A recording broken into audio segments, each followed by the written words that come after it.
right, we're going to go ahead and get started. You're more probably to be here. First of all, appreciate everyone. Those of you who were here in the first meeting, appreciate you coming back. Y'all told me. We told you we were coming. You told me you were coming back. I asked you, I said, "Does this work tonight?" You said, "Yeah." We went ahead and got M&M's and cookies and coffee. Make that a mistake. No, those of you that were here, I do continually appreciate you showing interest in returning.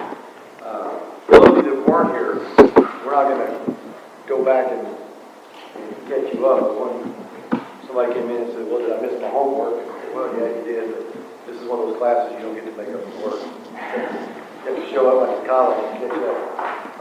We're going to, for those of you that weren't here, I want to ask you, if you weren't here back in July, I want to ask you to introduce yourself. My name is A.C. Chambers. Honored to say I serve as superintendent of the school district of Alief ISD. Been here since April 2011. Still learning where all the bodies are buried and all the landmines are and all that. But having a blast doing it. It's a great place. It's a great school district. Got problems like everyone else that I couldn't ask to be in a better place with better professionals. And I'm not just saying that because I want to hear it. We've got great people in place. We've got great people in place from leadership, and more importantly, those that are in the classroom every day. I couldn't be more proud of who represents our district and who is teaching and educating the almost 46,000 kids that we have. And as I tell every group, do we have our concerns and issues and challenges and problems? Absolutely. That's part of the reason that we're assembling here this evening. So we'll continue facing those head on, trying to solve the problems, address the issue, so that the bottom line is taking place in the classroom. That's the bottom line. So with that being said, if you were here last week, I'm not going to ask you to introduce yourself, but I know a couple of you guys knew you were morning and make it last time. What I'd like to do real quickly is just introduce yourself, who you're associated with. If you're a parent, just say you're a parent of students in our school district. If you're part of the business community, you're part of the business community. But just real quickly introduce yourself and who you're associated with, and we'll get moving. I'm going to start down here. Santana, I think you're the first one that wasn't here. Santana Dodson, part of working with Dodson Family Park. It's at this veterinary aspect. We're doing leadership development in sports. Great for the year, great help. Thank you. Mike. Mike Martin, President of the Greater Mission-Bend Area Council. We represent 14 homeowners associations, about 30,000 people in the Mission-Bend area. Long-time resident, students, kids. 1978. My son graduated from Hastings in 2002, played football. My wife teaches at Albright. So you've got a lot invested, a lot of skin in the game, if you will. Dr. Billings. I'm Annette Billings. I'm a medical doctor. I haven't practiced for some time. Used to have an office at Beechnet and Highway 6. I have 3 kids. All of them graduated through Alief ISD. The last one graduated last spring from Kerr, 2 from Kerr, 1 from LC. I have 3 wonderful, wonderful teachers. Mike. Mike Bryson. I guess I moved about just after Mike did in 1979. My daughter graduated from Reese, Albright, and then Hastings. Yeah. And now she teaches at Taylor. My wife works at Taylor, and my son-in-law is principal at Taylor. Again, long-time resident, a lot invested. And I'm the, I should say, the Alief Community Association rep on the City of Houston Super Neighborhood Council. Right. I know you were here, Mr. Taylor. Steve Davis. Dave Jefferson, I'm with the West Chase District, long-time server on the business community, past president of the Alief Community Association, past board member of the Alief Education Foundation, long-time Alief resident, but about 10 years ago, 12 years ago, moved out to Cape. So I made that whole community in the West Chase District every day. We're a member of government, so we really want to be involved with other members of government, with the city, county, ECTRA, TxDOT, all those types of issues that we have. And so we appreciate the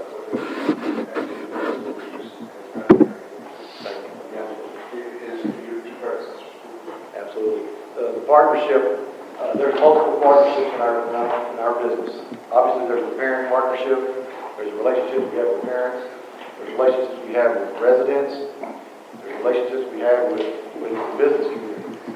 And obviously, West Chase is a major part and a major component of the AV community.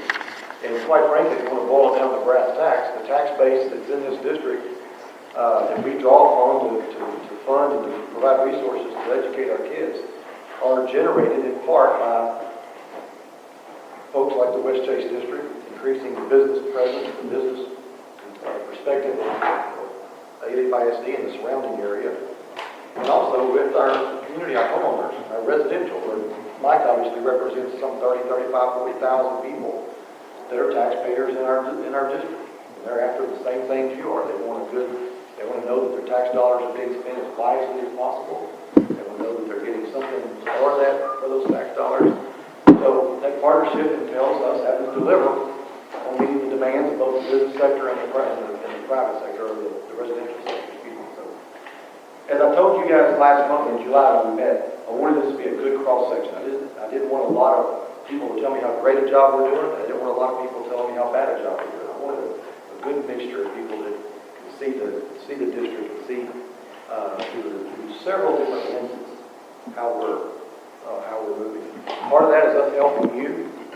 As I told you last month, and for those that weren't here, last month I gave about a kind of a 10,000 foot overview of our school district. I think it kind of gave a flavor of the issues of work that we have, what we look like, and then we spent some time allowing the people that were there to write down what are some things that they want to know, what are some things that they're interested in, what are some things that concern them, what are they expecting out of this experience. And so for the next 10, 11, 12 months, we're going to spend some time trying to address the things that you guys have said that you would like to know more about, be more informed about. Also addressing some things that we want you to be familiar with, because it will, as we frame all this together, I think it will give you a better sense of our school district, what you can do for the school district, how you can best utilize your skills, your talents, your positions, but also provide me and our staff a lot of feedback, and so and a lot of direction. So with that, speaking of our staff, we've got some additional folks here today, and I promise the officer's not here. There's no hidden message here. Y'all behaved yourself last time. So I didn't feel law enforcement was necessary.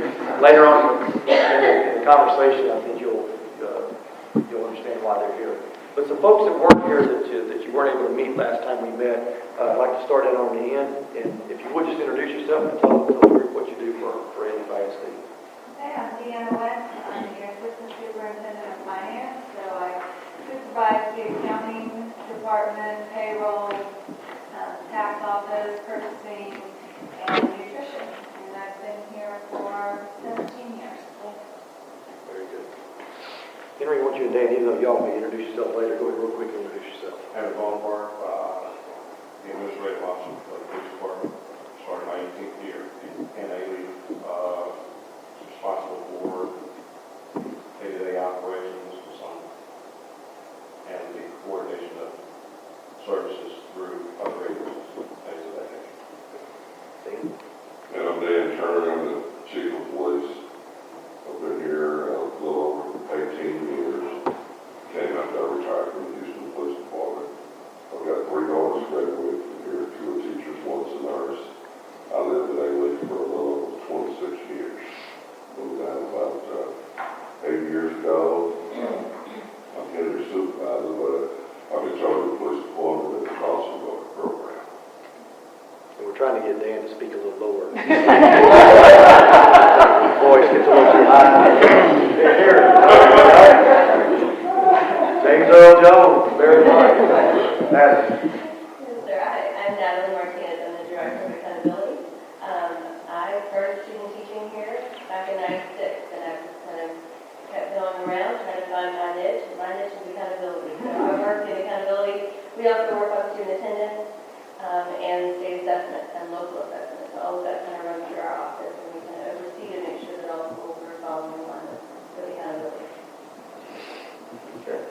Karen Smith. I am a graduate of Alief High School. This is my 23rd year in the district, and my current position after being at a campus level for 10 years as a teacher and a content specialist for the last 13. I've been in prevention and safe schools, helping to create a safe, civil, productive environment on all of our campuses. I'm Laura Kluber, too, am a prevention and safe school specialist. I am celebrating my 25th year in this district. Wow, congratulations. And, yes, go ahead. And it's hard to believe 25 years has gone by ever so fast. I have been a teacher, I've been a counselor in the past 9 years in this position, and one of my children graduated from Navy. Her name. Yes. Good evening, my name is Maggie Cuellar. I am the area superintendent in Alief. I've been here for 28 years in this position going on my 6th. My son graduated from Elsik High School. My cheerleaders here from too. So as a teacher, coach, assistant principal, went through the ranks here. And I supervise, again, 21 schools and work closely with all of my fellow colleagues right on this side. Rick Elizalde, I'm assistant superintendent. I've got 4 departments: transportation, athletics, maintenance, and construction of facilities. Been in the district for 36 years. Did my student teaching here in Chambers Elementary, and went out the ranks in the coaching, teaching, supervisor of transportation. I'm assistant athletic director. Worked as a custodial supervisor to this point, so loved everything. Trying to figure out what you want to do. I think everybody met Charles and Gina, but just for those of you who weren't here, Charles Woods, Deputy Superintendent of Business Services, and these are some of the great people we have here. It demonstrates the commitment to the district. I've been here, this is my 17th year, I think, combined, because I did a little time in Katy too, so. And I'm Gina Tomas. I'm Deputy Superintendent of Instruction. This is my 26th year in Alief. I came here as a brand new teacher, and I was a teacher, assistant principal at both the elementary and the high school level, and then moved into this role. Alief has grown me. I mean, I just feel like I've grown up here.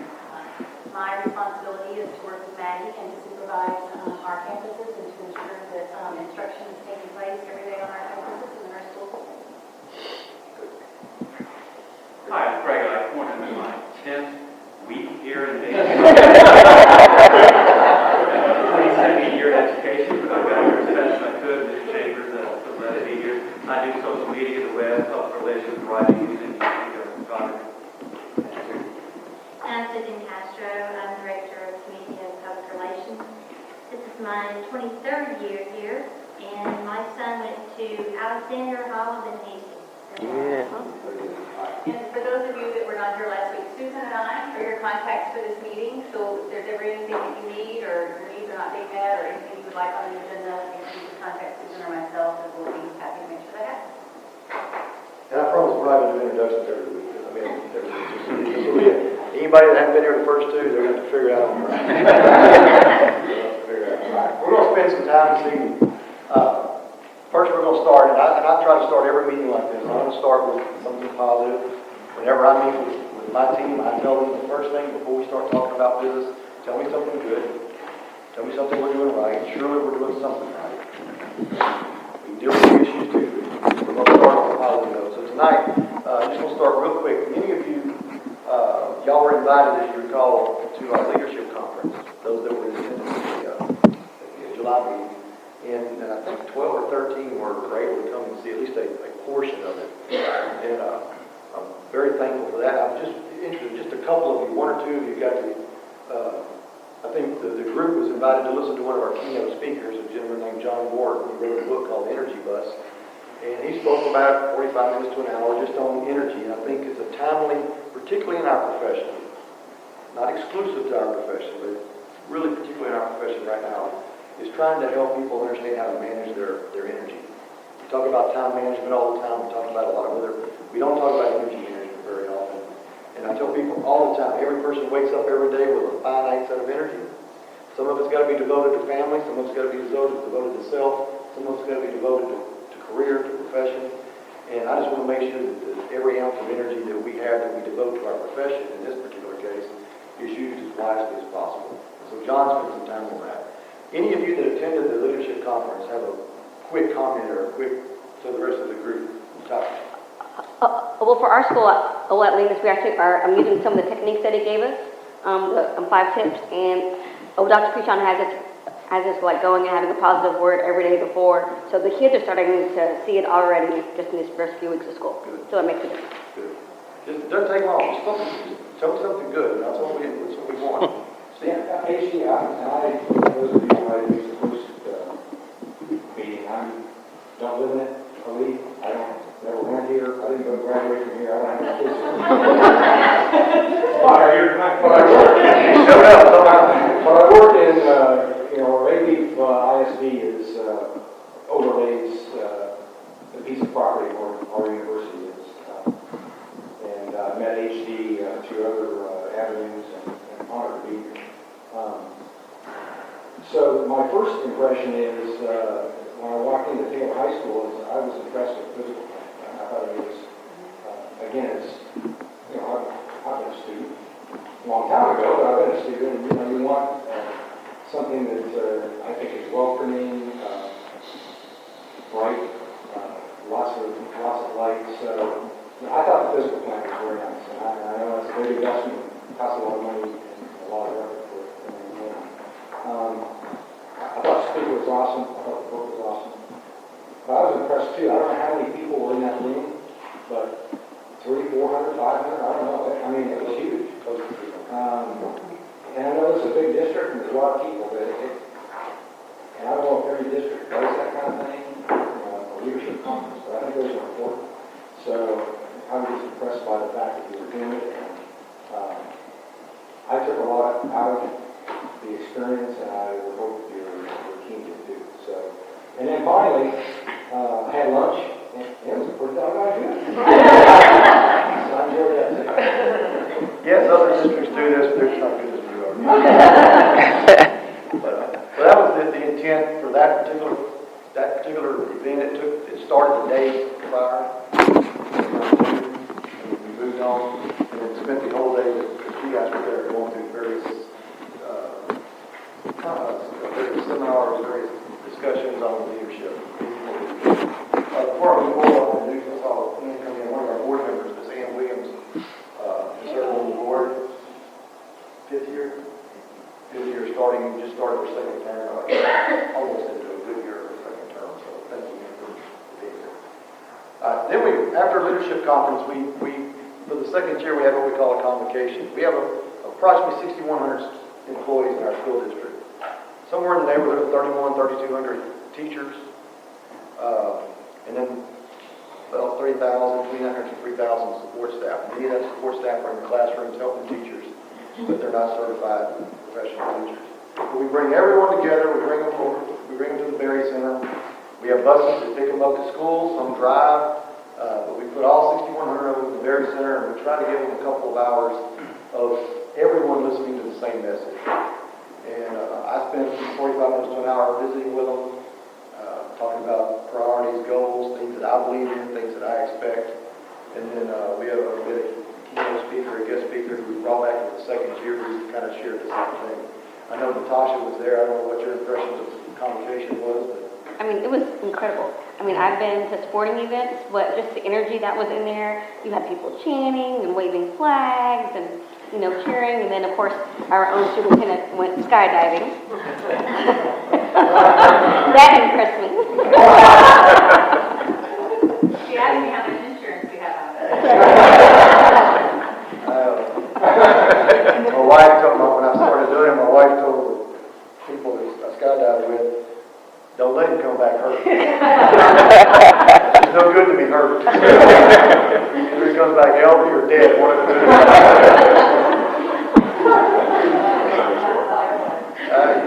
I'm not kidding. Anyway, convocation, just a few pictures of the convocation on the screen. There was a lot of energy. schools take pride in it. It's a big pep rally to a certain extent. Some people, and I told them, there was a lot of people there that probably didn't want to be there. They probably could have been somewhere else, making better use of their time.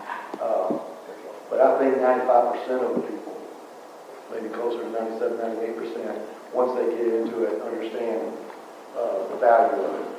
And if nothing else, it allows everyone who has a role in this district to understand that it takes everyone in that room to make this place go. And that they're not on an island, they're not by themselves, they're not doing this in isolation, that there are other people that are holding their end of the bargain, so to speak. And I think it's just healthy, at least once a year, for people to see that, and see what makes up our school district. So, anyway, I visited with them. I go camp on down in the left-hand corner, and then we have the Melsick students who are involved in theater, put on a little 7-8 minute play, if you will, demonstrating to them their skills. So that was convocation. So then we started school, and then we'll, one of the things that I talked about at convocation, I want to visit with you about, and we'll show a video that I think is relevant, and it makes what you're doing, the time that you're spending. I hope this helps you grasp a little bit of what's happening in public ed. The other day, when you left, we'd asked you to fill out those little cards, those little stickies, and put them on the wall, talking about what you thought was important, what you'd like to learn more about, what you were concerned about, what were the issues. We took that. Tomas and others kind of put those 4 questions we asked you, and we put them into kind of a theme or a pattern. And there were several patterns that developed, things that were consistent across the board that people wanted to know more about. One of them was teaching and learning, testing, accountability. How are your kids doing? How does the accountability system work? Students who are tested, students who are assessed, how does that work? So we're going to spend a little time in just a little while with Natalie and Martinez sharing with you just kind of accountability and what makes that up, not only in ADBISD, but in every school district in the state of Texas, but some of the things that we're dealing with. So that was one thing that kind of came out from things that y'all are interested in hearing about.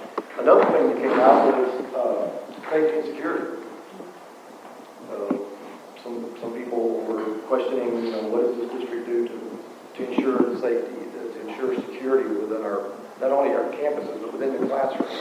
And so we've asked Karen and Laura, and then obviously Dan and Henry, Laura and Karen are going to talk to you about things that we believe it may be a little different than the safety and security which you may have in your mind as to how we deal with it. And they're going to talk about things that we try to do to prevent issues from ever occurring. So that the first topic we're going to talk about, teaching and learning, can take place.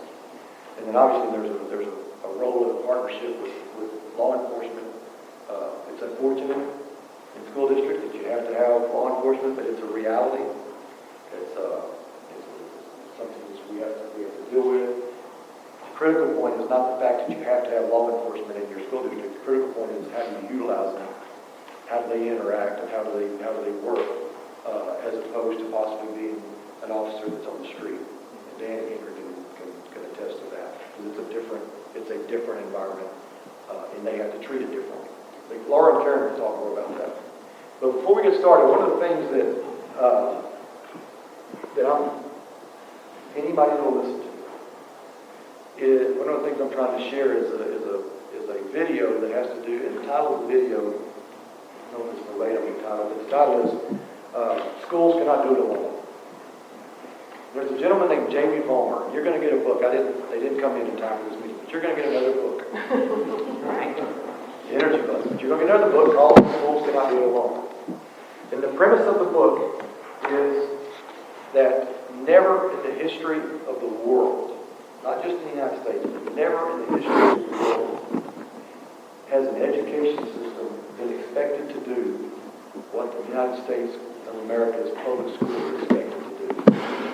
Not just in ADBISD, not just in Harris County, not just in the state of Texas, but the premise is never has a society expected or demanded of their public schools what we expect. And you sitting in your chair right now, you have high expectations, or you had high expectations when your kids were in the school district, but your expectations and your demands have been formed over a period of time, and as have mine. And so I want to, there's a 9-minute, 10-minute video of a gentleman named Jamie Bowman. It doesn't matter who he is, but I'll tell you because it'll help maybe explain where he's coming from. Jamie got his recognition by being the CEO of Great Midwestern Ice Cream Company. Great Midwestern Ice Cream Company was out of Iowa, a little small creamery. For 8 years in a row, it was named, their blueberry ice cream was named the best ice cream in America. Better than Ben & Jerry's, better than Bluebell. And so they would go around pounding their chest at this little creamery right outside Davenport, Iowa, produced the best ice cream. Well, like any other successful business, the governor of Iowa, when he put together a task force on a blue ribbon task force on public ed, so who does he call on? Business leaders, what Jamie was called on. Jamie was a harsh critic of public ed. Many years he thought we were wasting money. He thought public ed was wasting money. He felt as though we weren't reaching kids. He felt as though we weren't preparing them for whatever it is, whether it's college, career, workforce, military, whatever the post-secondary avenue the kids took. So he was a critic. Well, once he got put on this committee, he started studying and learning more about the system in Iowa, the public school system in Iowa. And he tells a story, and it's called the Blueberry Story. And he tells a story of when his attitude changed. And he was speaking in front of a group, and there was a little lady kind of sitting out to his left, looked to be your typical elementary teacher. She was a little older, graying a little bit, kind of had her glasses down here on the bridge of her nose. And he was asking about questions. He finished his conversation, his talk, and she asked him, raised her hand, asked her a question, and asked the question, what's your best-selling ice cream? He said, blueberry ice. She goes, where do you get your blueberries? He names, rattles off the places he gets the blueberries. And she asked the question, well, do you use all your blueberries in your ice cream?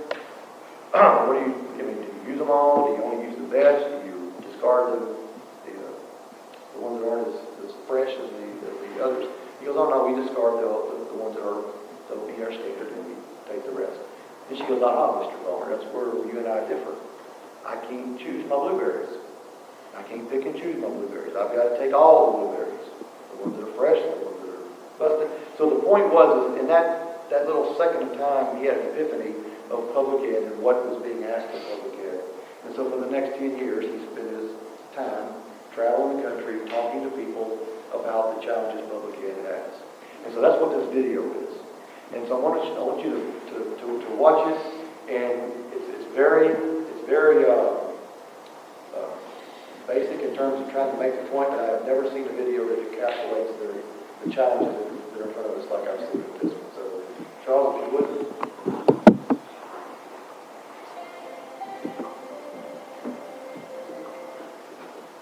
My name is Jamie Bowman. I speak and write about public education, and I contend that this story is important. Our response will determine everyone's future, whether or not we have children in school. For the first time in our history, social and economic conditions demand that we unfold the full potential of every child. This goal has never been achieved anywhere in the world, and the only way that we can succeed is by working together to remove the obstacles of student success, both in and out of school. But instead of accepting a shared community-wide responsibility for student success, we act as though our teachers and administrators can and should do it alone. Every year we add to the mountain of academic, social, psychological, and medical responsibilities that we heaped upon our schools. Every year the burden grows. This is a story of the creation of this burden, and it starts a long time ago. America's first public schools were established in the mid-1700s. Most were small, rural, and locally controlled. They were designed to teach young people, originally white boys, basic reading, writing, and arithmetic, while transmitting American culture. Over time, lessons in civics, history, geography, and science were added, but the curriculum was limited for 150 years. By the beginning of the 20th century, however, waves of immigration and changed attitudes about educating both girls and minorities brought many more children into the classroom. America's leaders saw public schools as a logical place to select and sort young people for life in the industrial age. It was at this time that we began to shift non-academic duties to the schools. The trend has accelerated ever since. From 1900 to 1910, the new responsibilities were mainly related to student health. We added lessons in basic hygiene, nutrition. Schools began to give immunizations, and we screened for vision, hearing, and dental problems.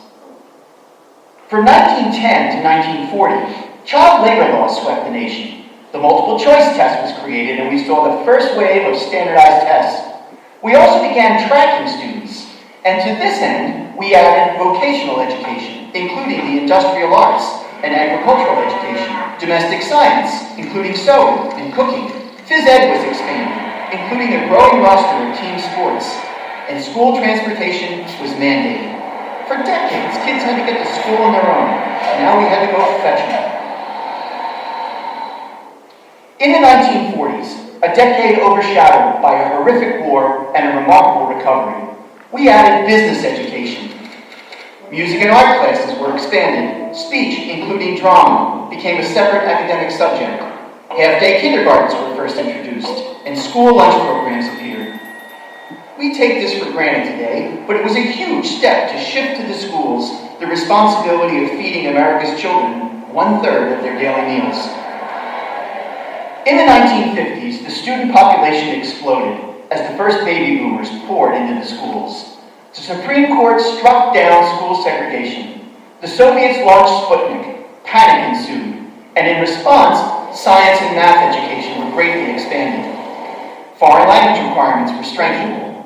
Fire and tornado drills became compulsory. Driver's education was offered to the delight of parents everywhere, and sex education was introduced. Sometimes I wonder how we made it as a species prior to the 50s. In the 1960s, the pace of change accelerated.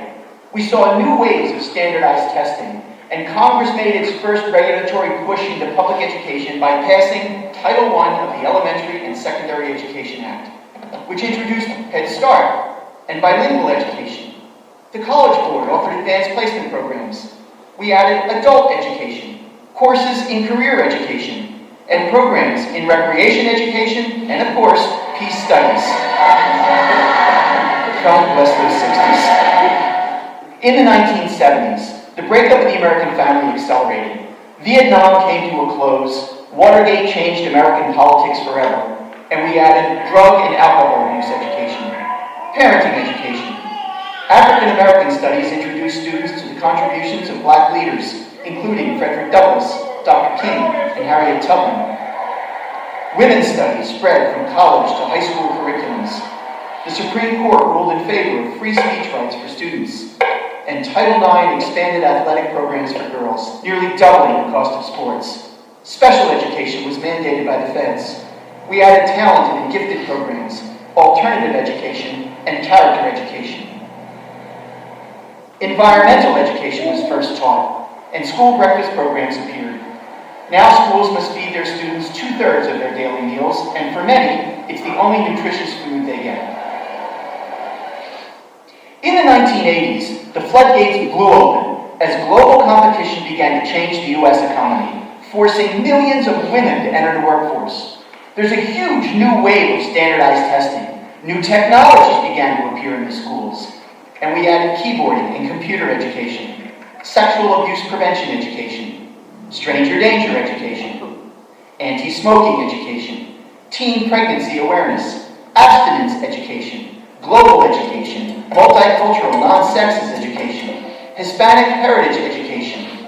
We added preschool programs for children at risk, full-day kindergartens, after-school programs for children of working parents, Jump Start, Early Start, Even Start, Prime Start, and child abuse monitoring became a legal requirement for all teachers.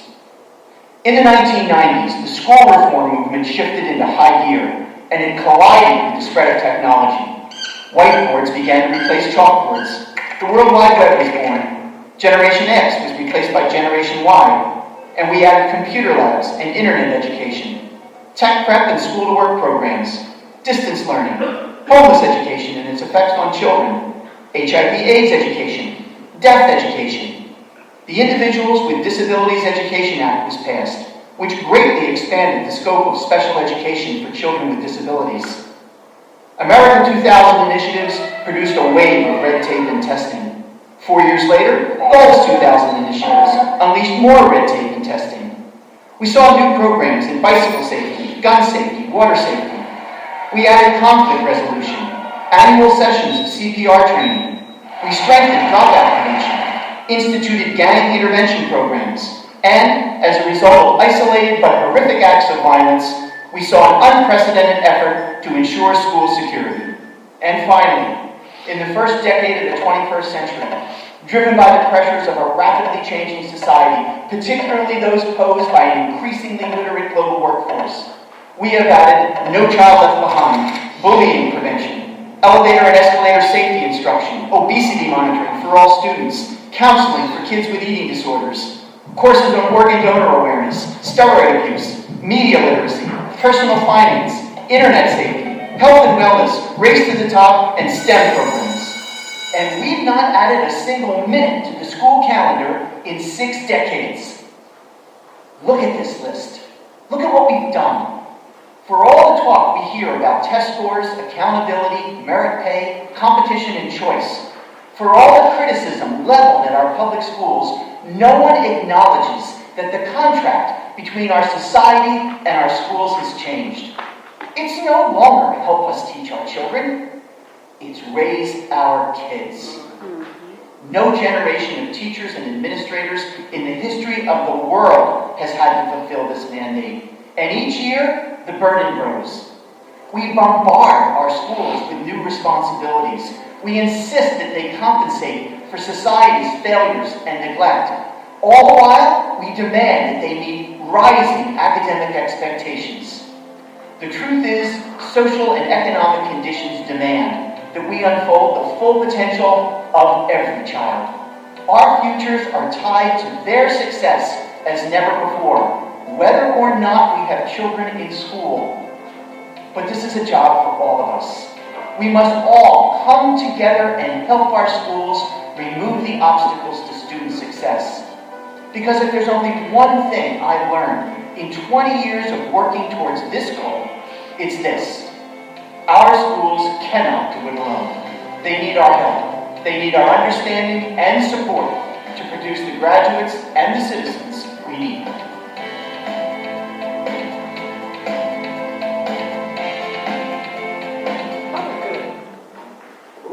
We're going to give you the book that outlines this. And the point of this is not to, and I want to be careful when I show this and try to explain it. This is not lying.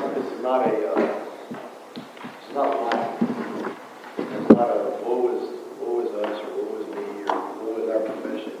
It's just a statement of the facts.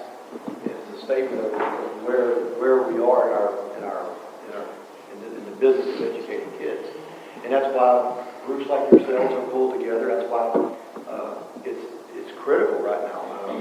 It's critical that not only are individuals like yourselves participating in groups like this, but also that people that are in the community begin understanding.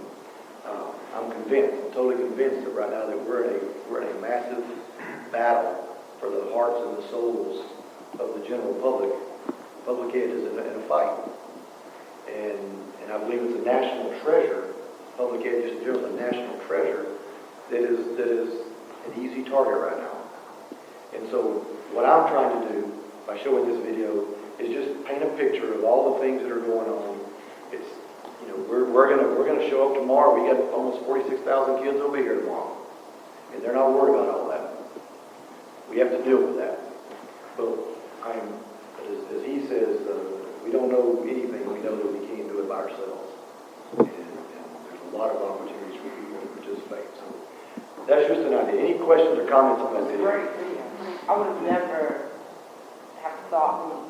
It really gives perspective on what responsibility, and I found myself saying in conversation, well, we have to prepare our students and certain curriculums should be taught in the school system and whatnot, and that's not necessarily true. And there is so much pressure on our teachers and our schools to produce school hour, just policy, not even curriculum. Most telling statement he makes, in my opinion, up there is we haven't added a single day this year. 6 seconds, that's incredible. Yeah. The high school calendar, the high school schedule we have right now is probably the high school schedule you follow when you were in high school. It's crazy. And so we have to figure out how to overcome that. Mike? I'm not sure people who are not involved in education understand where this burden falls on the teachers. I know my wife is at school just about every night till 7 o'clock, and she gets there at 7 o'clock in the morning. And when she gets home at night, she's got phone calls to make. And there's all the accountability that goes along with that. And I don't know how to get that word out, because I talk with people in politics all the time who are targeting the school system for all the failures and the weaknesses. And I say, just follow my wife around for a week. If you keep up with her, we'll talk. Yeah. And she's not, it's not just her. I mean, it's all the teachers they're doing that. Every one of them have the same pressures and the same responsibility. But I do believe we're in a fight for public sentiment. I do. I think one of my responsibilities and my role is to fight to make sure we don't lose the public sentiment or allow it to be taken any more than it's already been taken. And so obviously I can't do it by myself. And so hence here we are. So with that, one of the areas that was mentioned, and we'll turn this over to Natalie if you want. Perhaps in the last 10 years, nothing more within public education has impacted what Mike is referring to as life more than accountability and testing. And that was one of the things that came up over and over again, the things that y'all were interested in learning more about. So Natalie is our director of accountability and testing. 10 years ago, 15 years ago, that job didn't exist. The position did not exist anywhere. Now we have people that all they do is look at the results, look at test results, look at yours, look at yours, look at yours. Where are you weak? Where are you weak? Where are you weak? Let's figure out how we're going to communicate with the teacher and work with the teacher to address those areas that you're weak in science, or you're weak in math, or you're weak in English. We have people that are dedicated to that, looking at numbers. They're as close to psychometricians as we have in our system. We've got a good one. Alief has a good one. So with that, I'm going to turn it over to Natalie Martinez and let her talk to you a little bit about accountability and what all that entails. All right? So Natalie. I'll start off with good news as well. Accountability is my passion. I love my job, and not many people can say they love accountability, but I do. And the good news right now about my year is I get to present about accountability 45 times to 45 different schools, and every teacher gets to hear that same message, and that's important. We do accountability meetings every year, and we've done them for probably 5 or 6, 7 years, but we've always done it with the leadership teams at the schools. And then it was very clear to me, the principal told me, Nellie, you've got to say that message to everybody. It's got to be clear. We had a new assessment coming up, we have a new accountability system coming up, and so that's what we did, that's what we're doing right now. So my day is full of meeting with teachers and helping them understand the accountability, and part of that conversation is all about community as well. And we talk about what do we hope our community realizes about these results. And I very excitedly get to say, I'm meeting with them, so I'll tell you what they say. So I'm very excited about that. Accountability is part of my job, but assessment is also a part of my job. So all of the STAR assessment, EOCs, and TACs still go through our department. So I'm going to start off with a quiz. If you open your packet to the first page, this is not an individual quiz. You can help your neighbor out. There are 4 questions that I want you to answer. Front and back, right? Help your neighbor out. 1 through 4.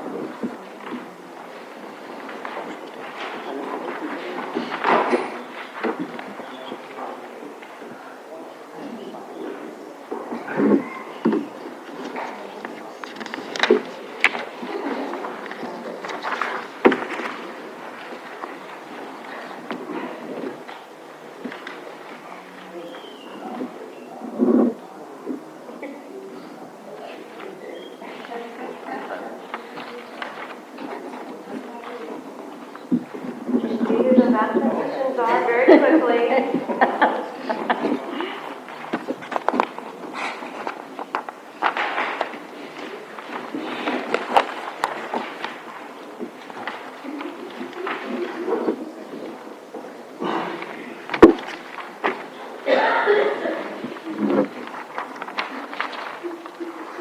You're stuck on number one? I want you to get the full idea of what my point here will be, right?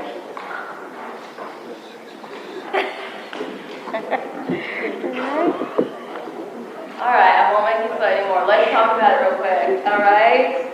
Take a look at question number one. What's the answer? A, right? A. It's not a trick, it's A.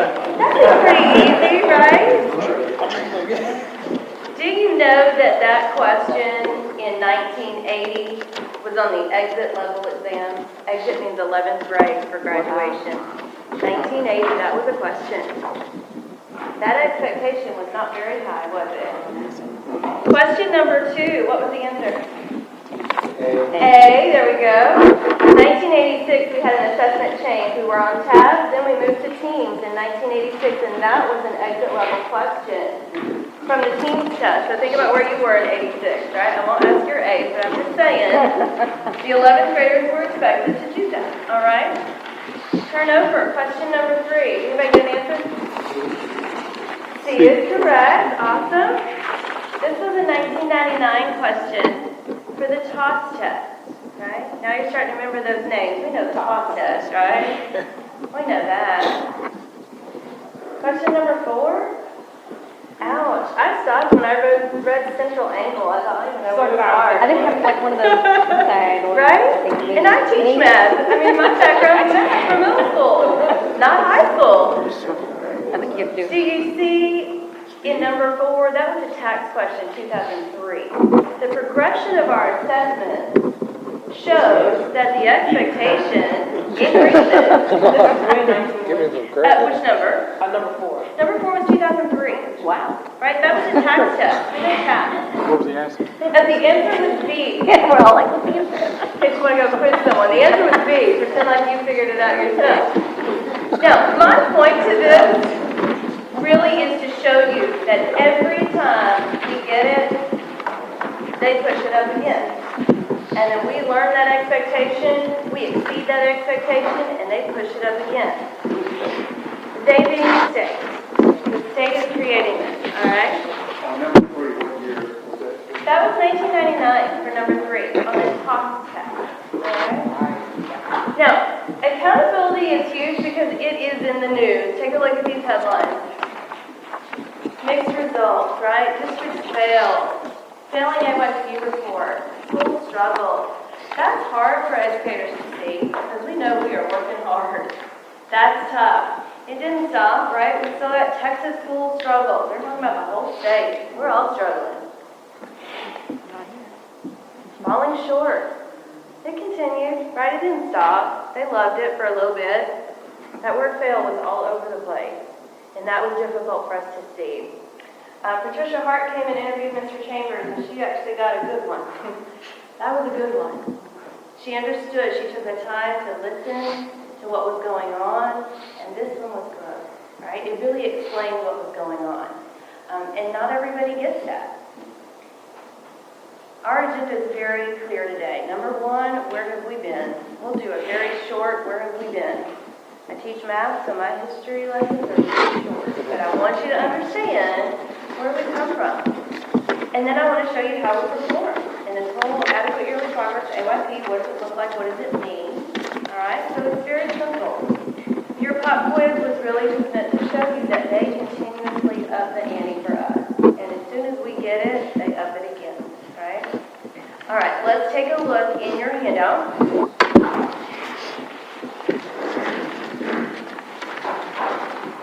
Pages backwards. Page 3. You with me? At the very top, it'll say multi-year history. Now, this is a report from TEA. You can look this up for any district or any school that you're interested on. It's all public knowledge. You can just go on the website and find it. I'm going to pull it up on big screen for you, but you have it in front of you as well, okay? This multi-year history really takes us from 2003 all the way to 2011. That was the history of tax, right? That's the one we just came out of. So when we look at this information, you'll see across the top, 2003 to 2011, and on the left-hand side, you'll see all of the content areas that we assessed and the subpopulations that we are held accountable for, okay? Now with Alief, I pulled up reading first, because I just wanted to show you a couple of examples of where we were. There are 8,000 numbers on that piece of paper, and I don't expect you to look at them all. But I'm going to show you how to read the report, and then you can look at any content area you want to, okay? So on the reading, take a look. In 2003, we scored a 65%. That means only 65% of our kids could pass the test in 2003. That's not cool, right? Because I see your faces going, wow. But look what happened by 2011. 89% of our kids could pass the test. Now, what do you think they did when we started getting 89? They changed the test to STAR, right? Yeah. My son is in 3rd grade, and I'm fairly confident that he will graduate under the STAR system, right? But my daughter's 3, and she won't, because they will have a new system by the time she gets in, a harder system, right? That's how it works. We did well. Now, this was cool to look 65 to 89, but here's something even more important. Take a look at this. The difference between our highest and our lowest subpopulation in 2003 was 21 points. That's a lot. The state forces us to put kids into categories, right? And we get it, we have to do that. But in Alief, we know that regardless of what category you come to us in, you're here to learn. And it's our job to figure out how to get that. By the time of 2011, we decreased that 21 now down to just a 6-point gap. We still got to work on it because we want 0. All kids learn, right? But when we talk about closing the achievement gap, that's what we're looking at. Not only do we need more kids passing, but we need to close the gap between our highest and lowest subpopulation. Take a look at science. I won't go through all content, but I just want to show you these two. In 2003, 31% of our kids could pass that test. That's tough. By 2011, we figured it out, right? We did a lot of collaboration. We did a lot of good PLCs, learning communities, professional development. We figure out what we need to do differently, and we get it. 2011, we were up to 80%. When we look at our sub-pops again, because I want to make sure that we pay attention to that, look at that difference between 22 and 54%. In the end, our high to low, we still show a 10-point gap. So we need to work on it. We need to work on the 6 too, right? Right. We're paying attention to that to make sure that kids are learning. Ask me questions here. Why do you think that's the biggest shift in the statics from the 3 years? As far as percentile. As far as percent passing? Yeah, from 2003 to 2001. I don't know a whole lot about what was going on in Luckrell for 2003, but I know that now we have a department that focuses on language development. I know that we put a lot of attention on vocabulary. I know that the instruction has changed there. And we had to learn that. We had to figure out what do we do differently. Because they are learning their language, but at the same time, they are learning their content. So they have to do both at the same time. And that's difficult. And not to say that all Hispanics are there, because I don't speak Spanish at all. But not all Hispanics are in that category, but do you follow me? Okay, yes. How is economically disadvantaged defined? It's defined as our free and reduced lunch students. So someone could be Hispanic and economically. Absolutely, and I'm going to show you that as well. Kids can fit in 5 categories. Yes. And I'll show you a specific example for that as well. They fall all over the place, not just in one category. That's if you qualify, not actually are enrolled.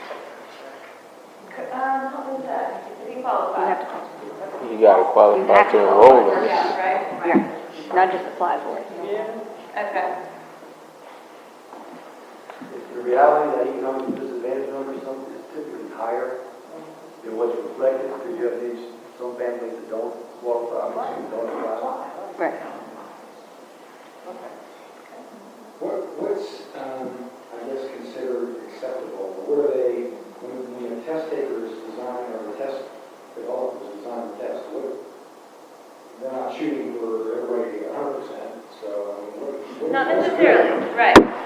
We're going to get to a slide that will show you a little bit about that. We don't actually go off of percentages on our test. We don't say if you get a 70, you pass, right? We go off of scale scores. So it would be more like if you get a 320, you pass. We've turned it into a percentage to kind of show you an example of it, and I'll show you cut scores as well, so you get an idea percentage-wise, so that's what we normally talk about what that looks like. So I'll show you that in a quick second. I guess my other question. Sure. sure there's science behind it, but the people that are developing a test, obviously, if I develop a test question, the assumption is that someone should have taught you that, and you should have been taught that for some good reason. Right? You know, it all comes back to what am I looking at? So what does first grader need, second grade, all the way to 12th grade? So who's designing these tests, and where are their qualifications? Qualifications? We'll spend another meeting on that. Yeah, they're not qualified. Basically, in the TEA world, the curriculum is designed, right? Here's what you should test, here's what you should teach in third grade, and then that falls in line with, here's what we are testing in that area. So they connect. Yes, yes. Does everyone remember TEA? Yeah. It's the Texas Education Agency. They kind of monitor and regulate public ed, state thing. And that's all determined, states are allowed to determine that on their own, right? That's not currently. Yeah. So maybe what TIA thinks is important may not be whatever the Wisconsin equivalent. That's correct. And their assessments are different than ours as well. So when they start comparing assessments, they're not all the same assessment. They could be different difficulty levels as well. It's not a true comparison there. Yes, The Michael. question would be the sequencing of that. What comes first, the testing or the curriculum? Curriculum. Theoretically. But Yes. aren't teachers teaching to the tests? Let me argue that a bit, okay? Teaching to a test sounds very negative. However, Well, I don't mean to sound negative. I'm just okay, saying but describe follow it. with me. Yeah. But if that test is truly covering the curriculum, then all that means is that we are being tested on the things that we should be teaching, right? Now, if you go on the flip side of that and say, I'm going to teach you more on bubbling, or I'm going to teach you more on these strategies, then that's a little bit different, right? But we want teachers teaching the curriculum, and we are very excited that the STAR test now is a direct reflection of the curriculum. So yes, curriculum should come first, and then assessments come after.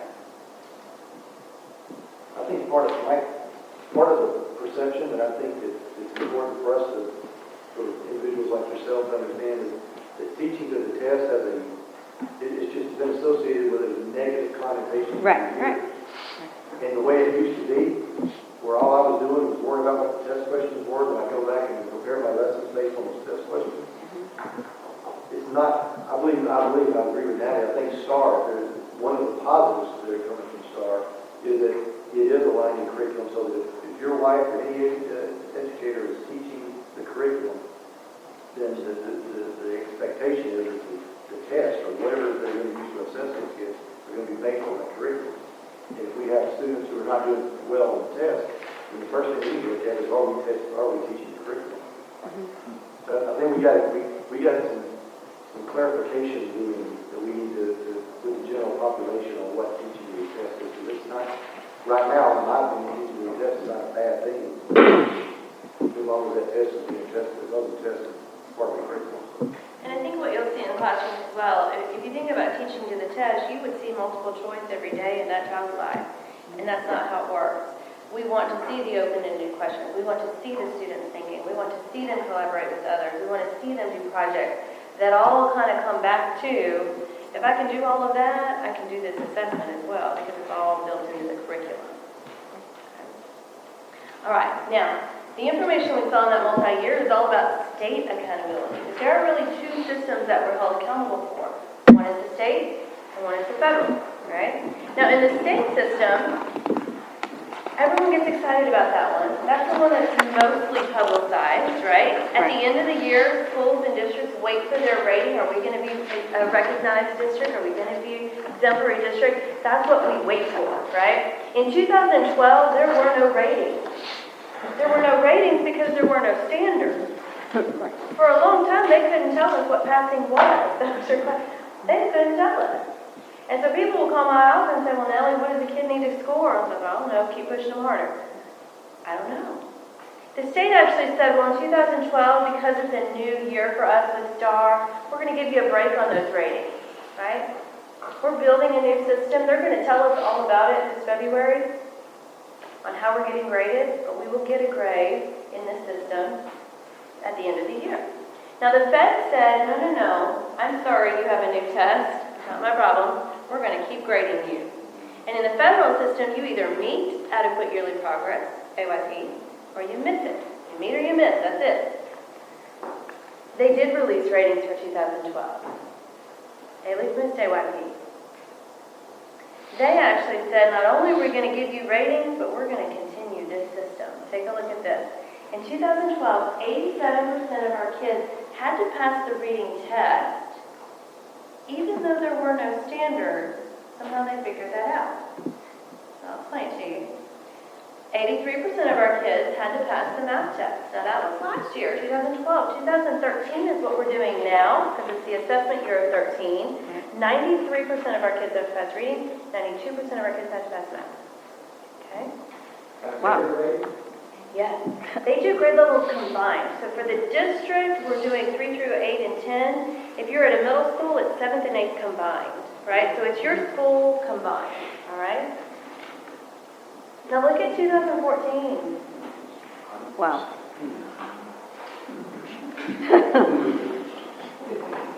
And when I'm at the schools, I say, anybody retire in 2014? They're all like, man, I'm not, I gotta count my kids, they're not ready yet, I gotta stay here. Yeah, that is the expectation from the Fed. In 2014, 100% of our kids will pass the test. All right? That's tough. Now, there are some safety nets that we use that can help us get around that, and I want to explain those to you as well. But bottom line, that's our expectation. We've got to get our kids there. Okay? So let's take a look. I kept telling you there were no standards, right? They didn't tell us what passing was. Instead, toward the end of the year, a bridge study was done, a study, on our past scores, meaning statewide scores, and they said something like this. They said, well, on the math tax test, and this is actually a 5th grade example, on the math tax test, if a kid scores a 64, it was a passing score, okay? They equated that to the difficulty level of STAR, and they said, well, on STAR, then if they score a 44%, they're a passer. Wow. Wow, right? People did this? The state did this for a federal purpose, because we had to get AYP, right?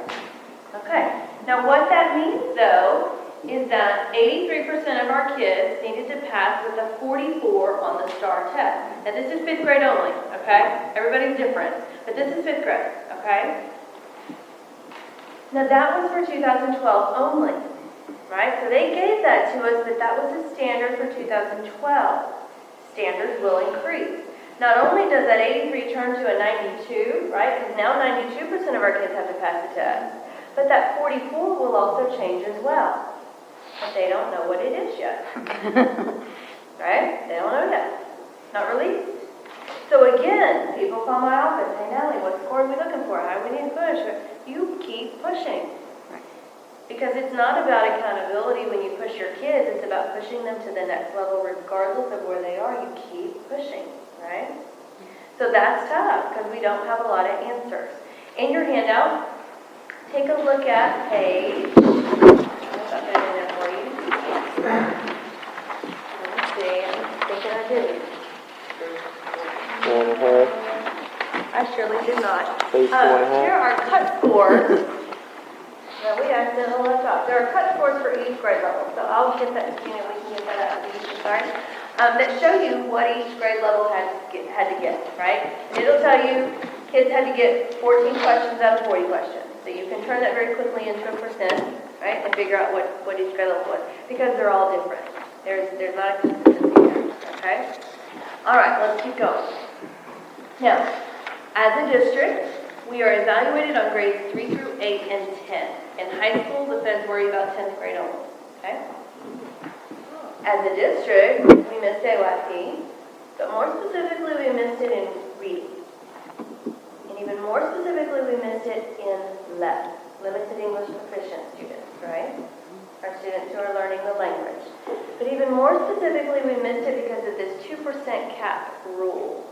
There's a Fed rule that's called the 2% cap, and that's basically why we missed it. So I want to explain that to you as well. Now, this was our first year to miss AYP. They always look at consecutive years. This is our first year. And basically the feds say, so we're going to slap your hand on the wrist, we're going to publicize it in the news. We all hate that. But they're not watching us, they're not telling us what to do. They're just saying, I know you're going to do better. We'll see you again at the end of the year. Okay? Cyfair is in the same boat. They missed it year one. Katie's in the same boat. They missed it year one. We're not alone there.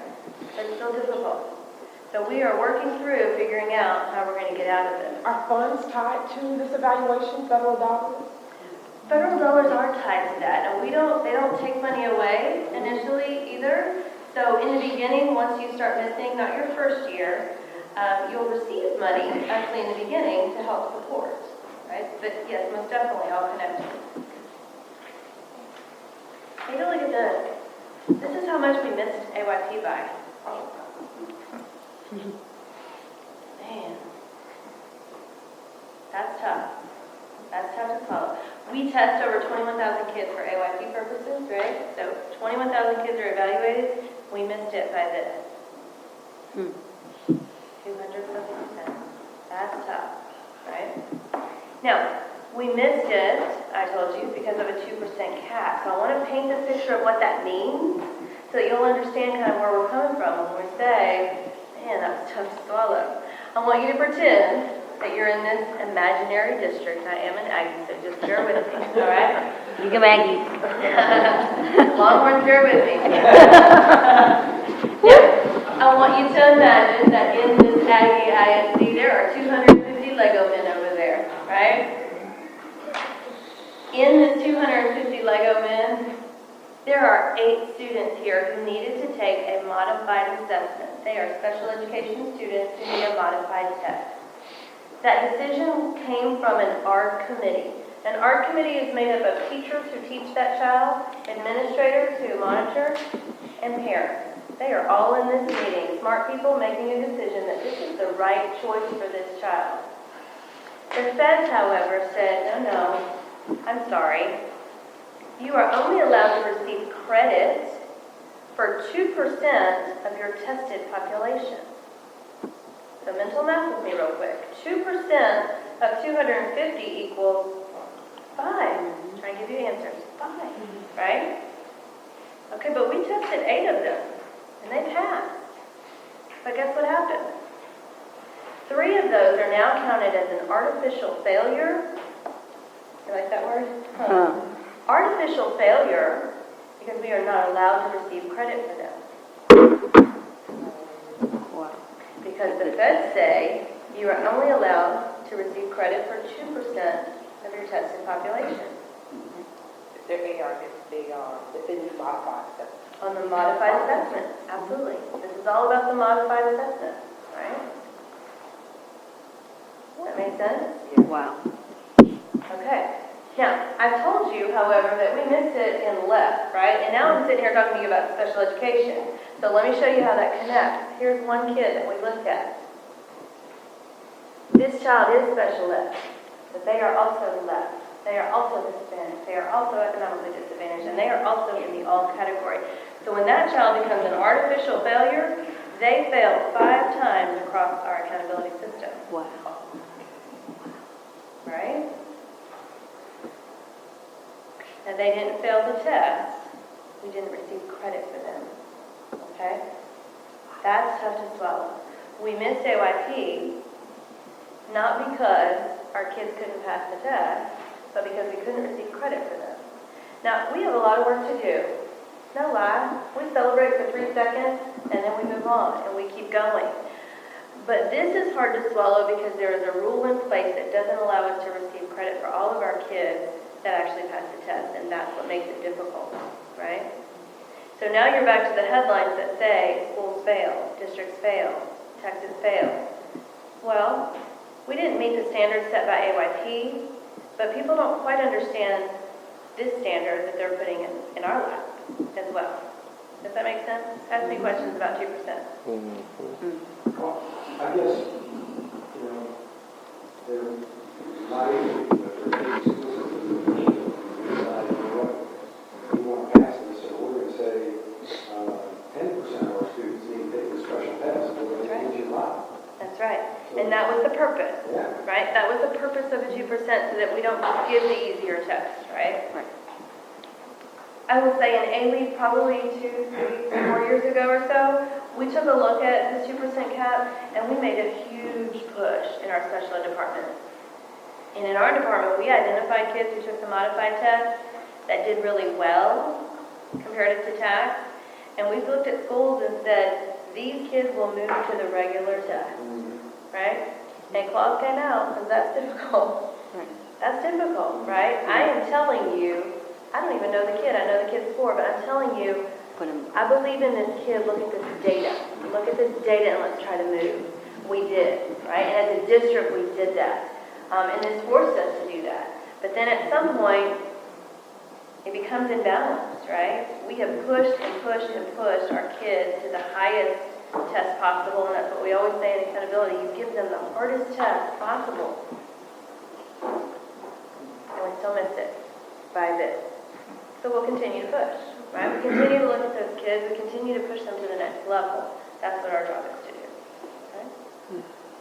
Other questions on that one? So if the cap been 3%, you would have asked? Yes. Yes. Right. Yeah, right. What is 2.2. the thought process on the 5% cap on the fed? I don't know where the two came from. I honestly don't know where that number came from. But the thought process was just, as Stephen said, that we want to push kids to the harder tests. And we don't want districts to just hang back and say, no, I'll give you the easy ones and then No, they'll pass. I'm saying that the fed would only accept 5. Oh, I follow you. So what is the thought process there? Because they want to force us to push more kids to the harder tests. Yeah. Punishment. Right. For giving it They want us to get to only 2% of our kids taking. Taking the test. Right. Yes. So I guess, what's the methodology that we're using now, since the students are going to change, or they're not going to change, and then the tests, we can't really control the curriculum, but we can't control the teacher. So what's our approach there? Like, I guess as far as how do they approach the fact that we are dealing with that dynamic of students. So what is our approach as far as getting to understand the material? Well, I'll tell you this. All of our departments work very collaboratively together. When we look at our SPED and our LEP and then our general ed, all of those teams work collectively. And then when we go out to school, we are working on the data-driven. We've got to be data-driven. We've got to know exactly what every student needs individually. The curriculum can change. When we look at our local assessments, because we do district common assessments as well, so that we receive data district-wide on students. We not only have a general ed assessment, but we have a modified assessment as well, so that we can track every single child based on their ability. And when we're tracking that data, we are looking to see who is ready to move up. We're ready to adjust. So the teachers in the classroom are having those collaborative discussions with everybody at their campus, but then at district level, we're having those as well. Because collectively, they're all of our kids. They're not just left. They're not just special ed. They're everybody. And we've got to learn how to work together to figure out what's best for that kiddo. And Phyllis, we will always make, regardless of what numbers ask us to do, make the decision that's right for a child. Okay. We are not, in the left world, able to make that decision. We have kids that come to us, they're not even speaking English language, they're forced to sit down and take a test, but they can read the words that are there, because that is not an option for them. But as long as we have an option to say what is right for a kid, we are going to pick what's right for that child. And as Natalie said, that's a group of people making that decision, it's not one person. So we are always doing what's right for the child, even if that makes us miss AYP by 2 words. Good. What's our total percentage of students that are special ed that are taking the modified? I'll tell you that. And I knew someone was going to ask me that. With that modified, we had 3.5% of our students taking a test. So we had 94 artificial failures in that. Wow. In reading, however, we had 3.9% taking. We had 221 artificial failures in reading. And in reading is where we missed it.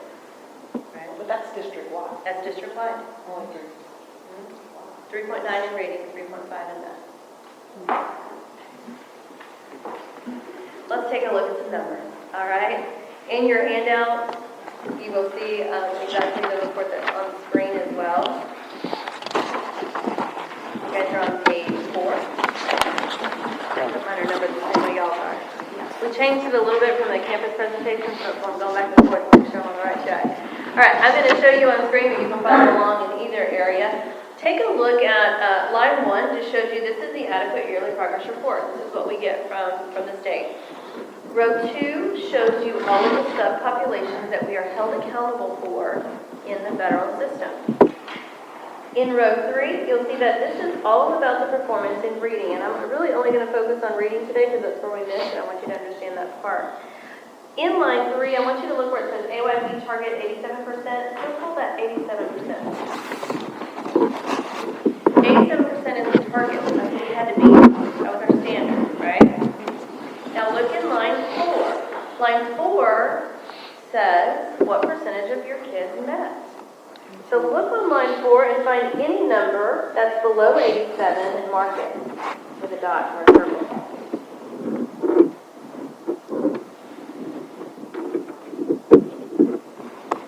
How many areas were we talking about? 4. I got 4. Anything below 87? 87. 4 different areas that were below, right? But I told you we only missed it in one area. That's because there is a safety net called required improvement that kind of helps us out, right? Required improvement says this. The feds will tell you, you have to meet this standard. It's 87%. But if you don't, and you grow enough, we're going to say you win. If you grow enough, you win. Okay, so let me show you what that looks like.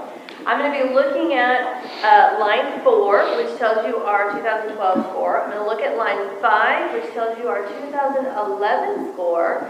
And then I'm going to look at line 6, that shows you that improvement required in how much we grew. You ready? If you watch on screen for the first one, you'll know exactly what numbers to look at. This is African American. We scored an 86. That does not meet 87. Right? But take a look at this. The prior year, we scored an 84. And look at the bottom. The Fed said if you grow by 2, you win. And guess what we did? We grew by 2, we win. Follow me?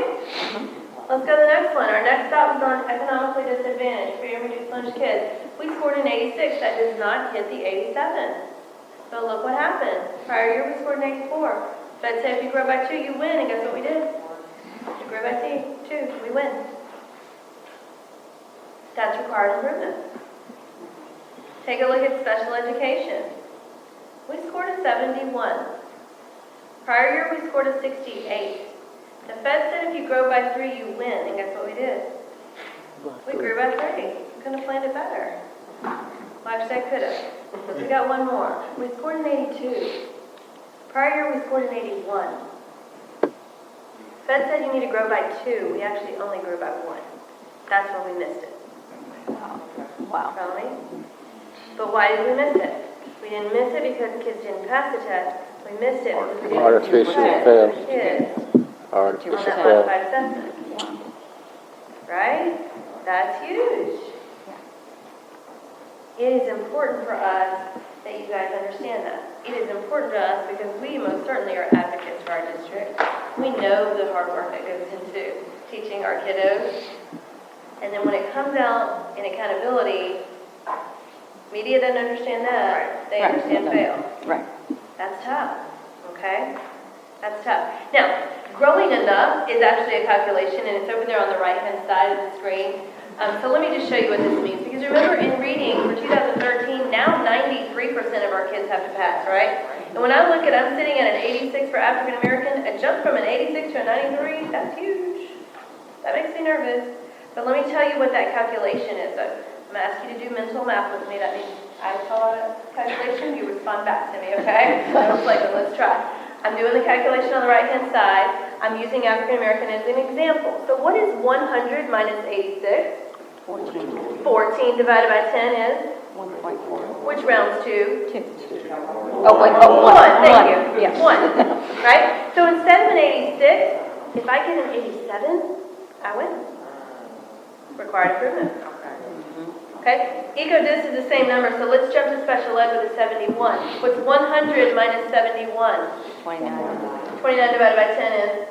2.9. Rounds to 3, right? So instead of a 71, I need to get a 74, and if I do, I win. It's a 10% improvement, basically, 50% year-over-year. Yeah, you can do that calculation every year, right? So we know in 2014 the expectation is 100%, and we're going to aim for it. But if we get required improvement, we're still okay. With me? All right.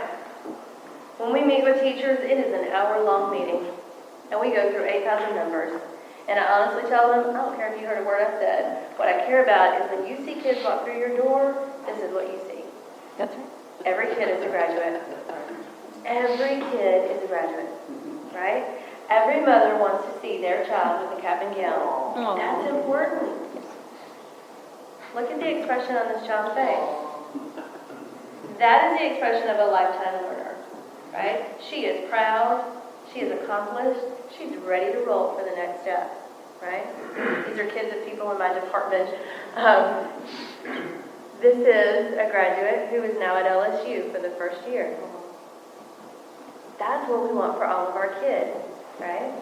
We remember our graduation day. That was an important day for me, whether it's high school or college. That was important. I remember high school graduation, right? Even 20 years from now, I remember that. Recognize any of those people up there? Yeah, sometimes I have to make my hair big so you realize I'm the one in the middle.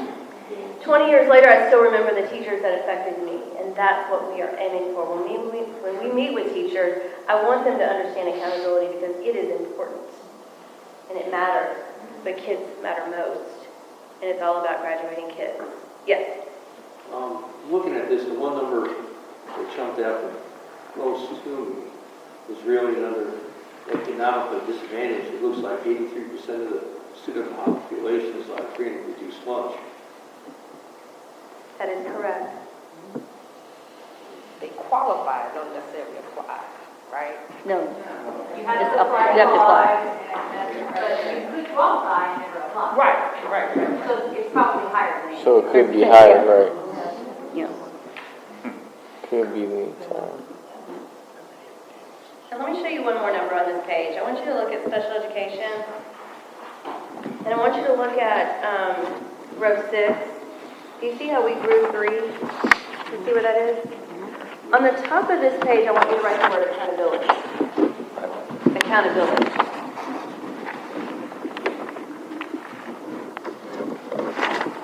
This page is all about accountability. So what that means is our artificial failures are counted in this report as a failure. Turn to the next page and look for that same number. Under special education on page 5, how much did we grow? 17. This one is about true performance. If a kid passed the test, we count them as a passer, right? This is true performance, not accountability. They should work side by side. However, they don't right now, okay? But we want you to understand where we're coming from. We've got to balance the two. So what's next for our schools, really? With all of our schools, we talk about monitoring kids, not just when they're in their classroom, but if they're absent, go figure out where they are. Call their mama and figure out where they are. And then when they get back, figure out how you're going to catch them up. You've got to monitor your kids every single day. We have 20 schools that missed AYP this year. If a school missed year 1, right, this is our focus. They have an accountability focus, so those schools see our team more often. Right? We make sure that they understand how to read their data, how to analyze it, how to use it for instruction. They also see the content team from the district level very frequently. We basically go in and live with that school for a year, right? And we kind of figure out how do y'all live and how can we support you differently. So it is a good collaboration between district and campus staff. Our area superintendents also have mid-year reviews and end-of-year reviews. That's typical for every school, but there is more of an accountability focus at those schools. We have 12 schools who are in school improvement stage 1, and that means now that the feds are watching, right? We do have to offer school choice at these schools, which means kids can choose to go to another school. That's tough. That's tough because we know how hard those schools are working, right? When we talk about school choice, you know, I don't get parent phone calls a lot in my office, but when I do, they're usually pretty exciting to hear. I had one call me the other day about school choice, and she said, you know, Ms. Martinez, I understand you know, about accountability, I'm ready to move my child. I said, okay, tell me what school are you zoned to? And she told me, so I'm quickly pulling up the reports for them, I'm trying to figure out the numbers. And I said, well, tell me what your concern is. She said, you know what, my child struggles in math. Okay, all right, so I'm looking at the math numbers. She said, and I need him to be supported 100% every day, and I want him to go to the best school. I said, okay. I said, do you realize that the school you're zoned to, 88% of the kids pass the test? And she paused, right? And she said, wow, well, that doesn't sound like a failing school to me. I said, you're right, it's not. And I said, what area? No, I said, you know, in this school, the areas of focus were special education and left. Does your child fall into that category? She said, no. I said, okay. My recommendation to her was to call the principal and talk about her needs, right? I knew the school, so I could tell her a little bit about what they had to offer, the interventionists in the classroom, the special supports, the school tutorials, all of those things. Less than 2 minutes, this parent had completely turned around. I don't need to do it.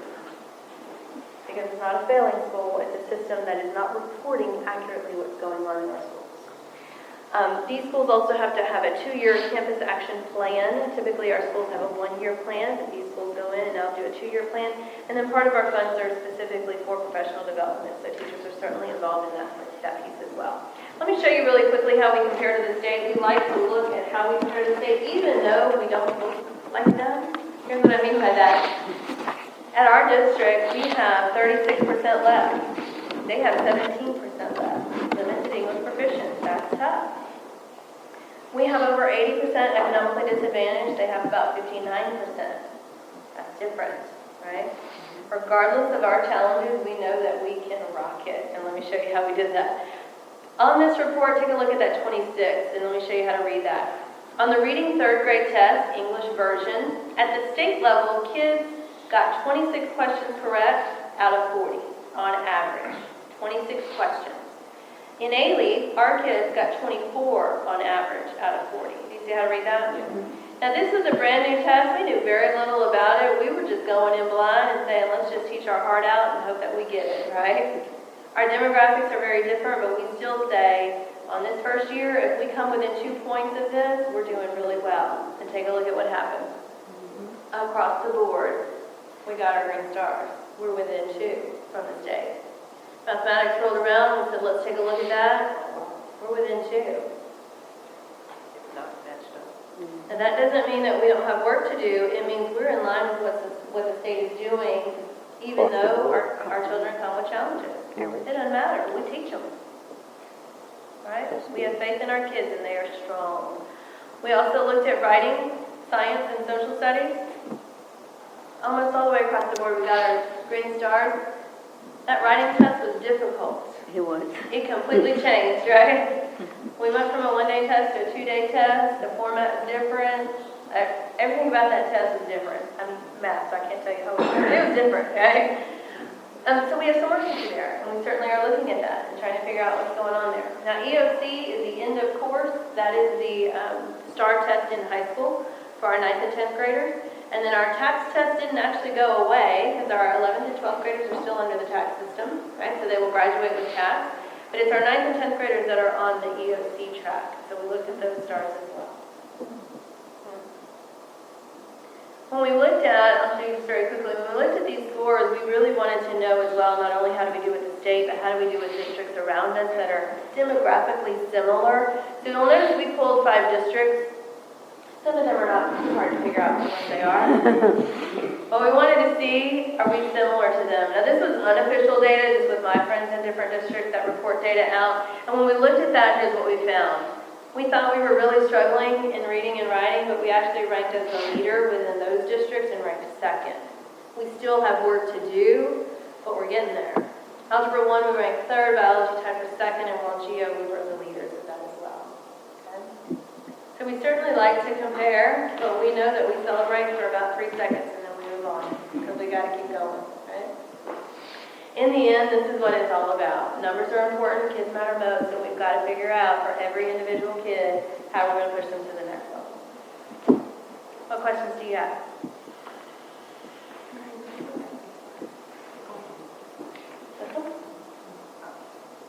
That one. Okay. You can answer this question. Yes. I'm trying to come to grips with a lot of information that we had tonight. HD said there's going to be 46,000 kids that are going to come in here tomorrow, so multiply that by 1.2 parents or whatever, 65,000, population maybe, a couple 100,000 maybe. So that's a big number.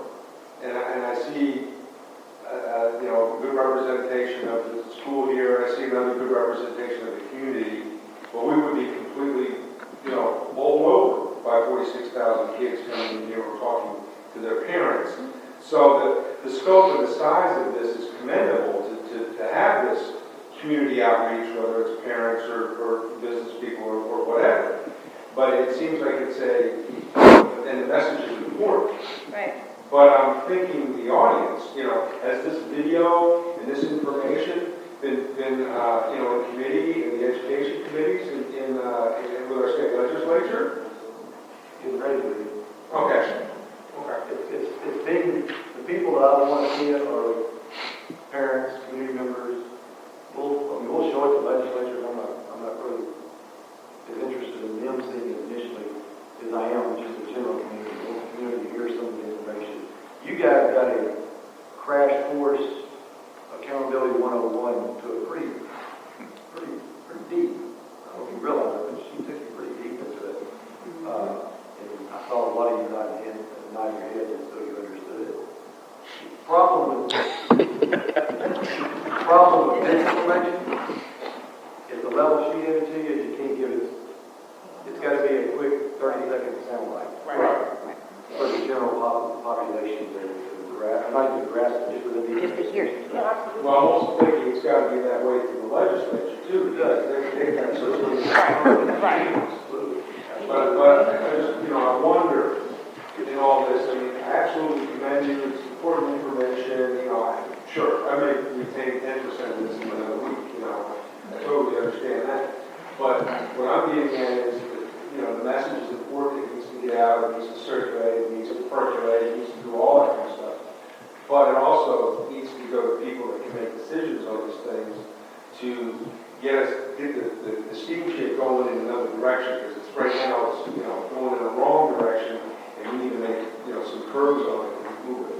One of the things that this group's going to do as we evolve and get ready for the session in the spring is not only do we have to bring the concerns that we have, but we also have to bring some potential solutions. And so we're going to be working in you and as many of the 250,000 people that live in the Alief area, as many as I can get the message out to in an understandable way, we're going to get it to them. And we're going to obviously be talking with our elected officials, both here locally and across the state, to condense this down to a message that we can get and they can understand. More importantly, their staff can understand. So that's the challenge. Dave, what you just said is nailed it on the head. That's the part. But in a district, in a large organization like Alief, it has to start with some core group. It starts with the board, it starts with the administration, and then it begins filtering down into people who decided they're going to spend some time, once every 6 weeks or so, in the evening, learning more about the school system, about what's challenges, and then giving your feedback, your input. So it's that kind of feedback that we're looking for. That's why we want folks like you guys in the audience. Well, at our school, Alief, we actually had I think it's an SDC meeting today, and we actually talked about some of these things. And there were more parents than there were staff today, so it's starting to register with parents.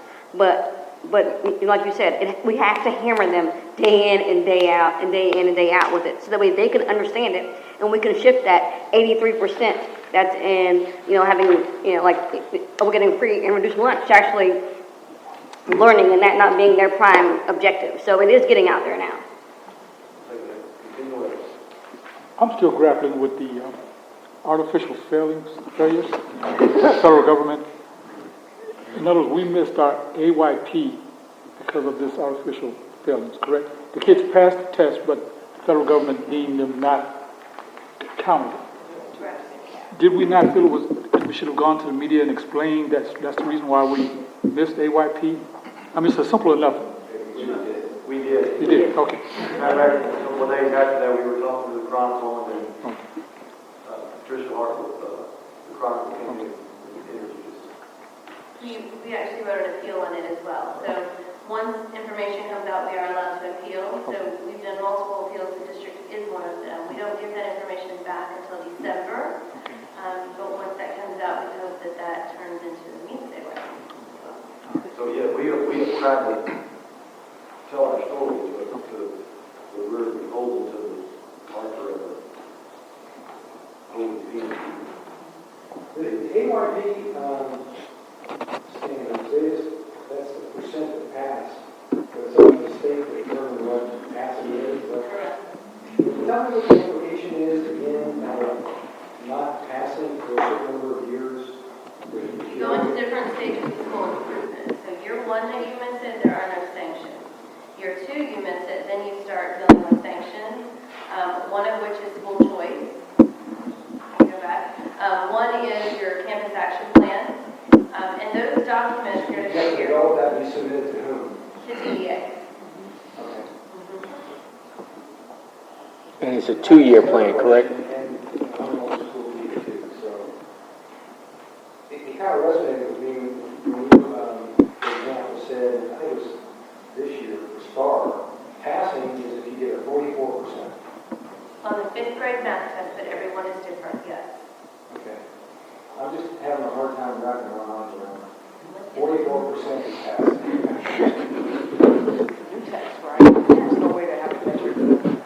It is a new test, and those numbers increase. There's like a phased-in process, right? So I'm going to make these numbers up, but let's say, for example, year one, you had to get a 44, and year two, or actually year three, then you'll have to get a 54.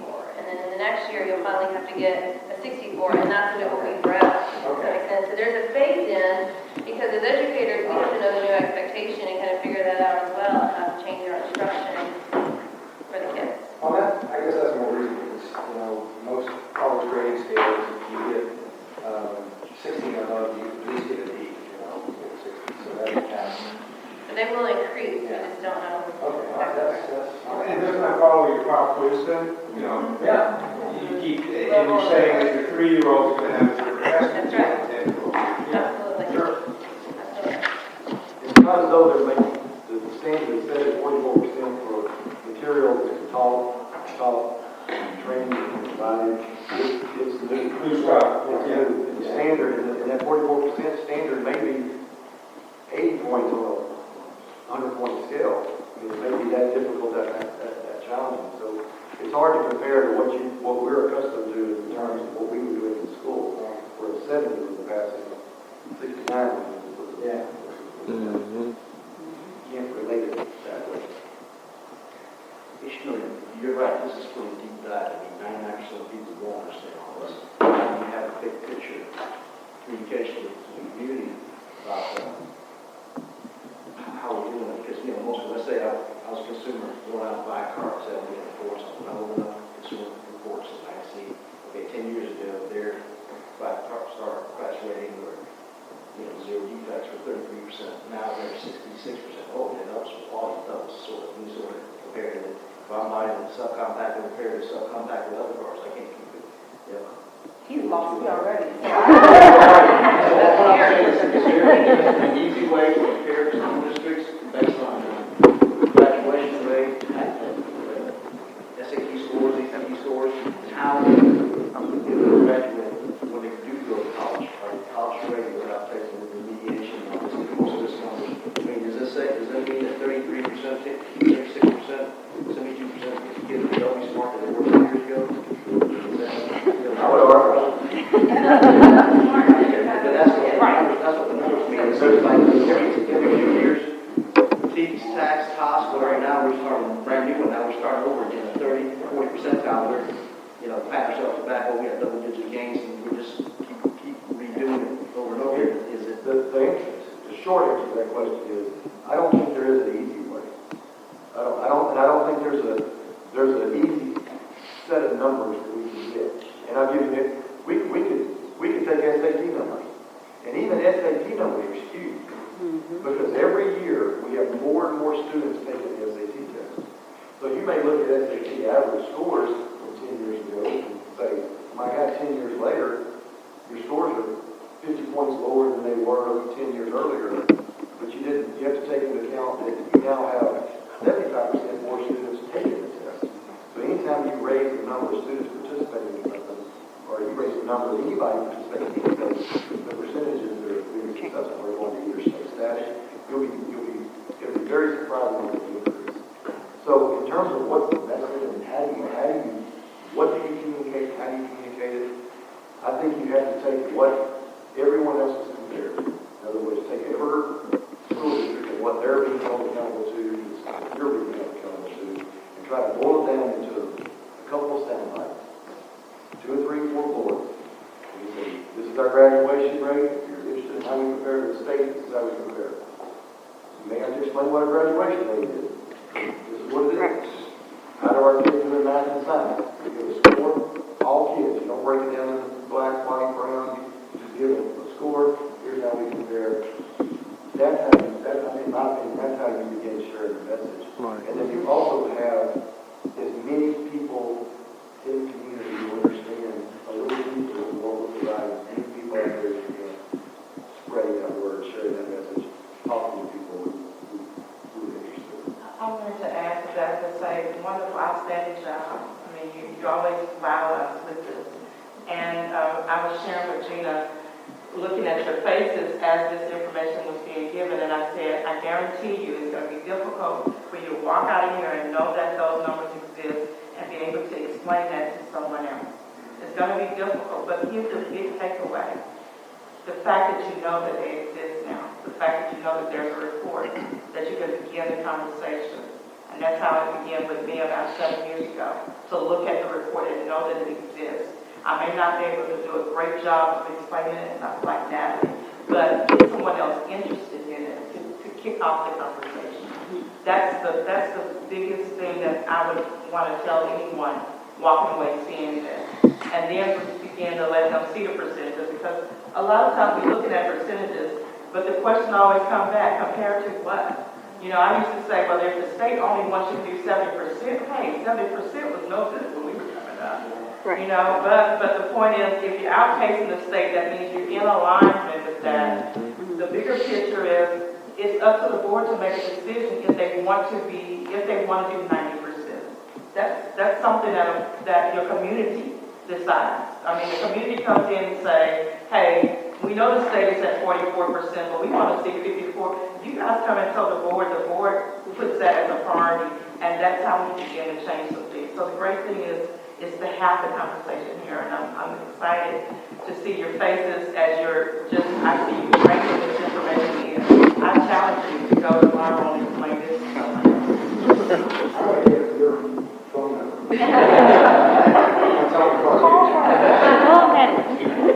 Honestly, I know I took way too long, and I get that, but I can talk about it for days. I love it. You did a great job. I was talking to anybody about it. Very good. But that, you're exactly right, because if someone asks and you start the conversation, you can say, please go talk to your child's school, because they can explain it and they have the information. And just like Natalie said with the parent she spoke to on the phone, it paints a clearer picture than what we see in the media, what we hear from the people in the grocery stores.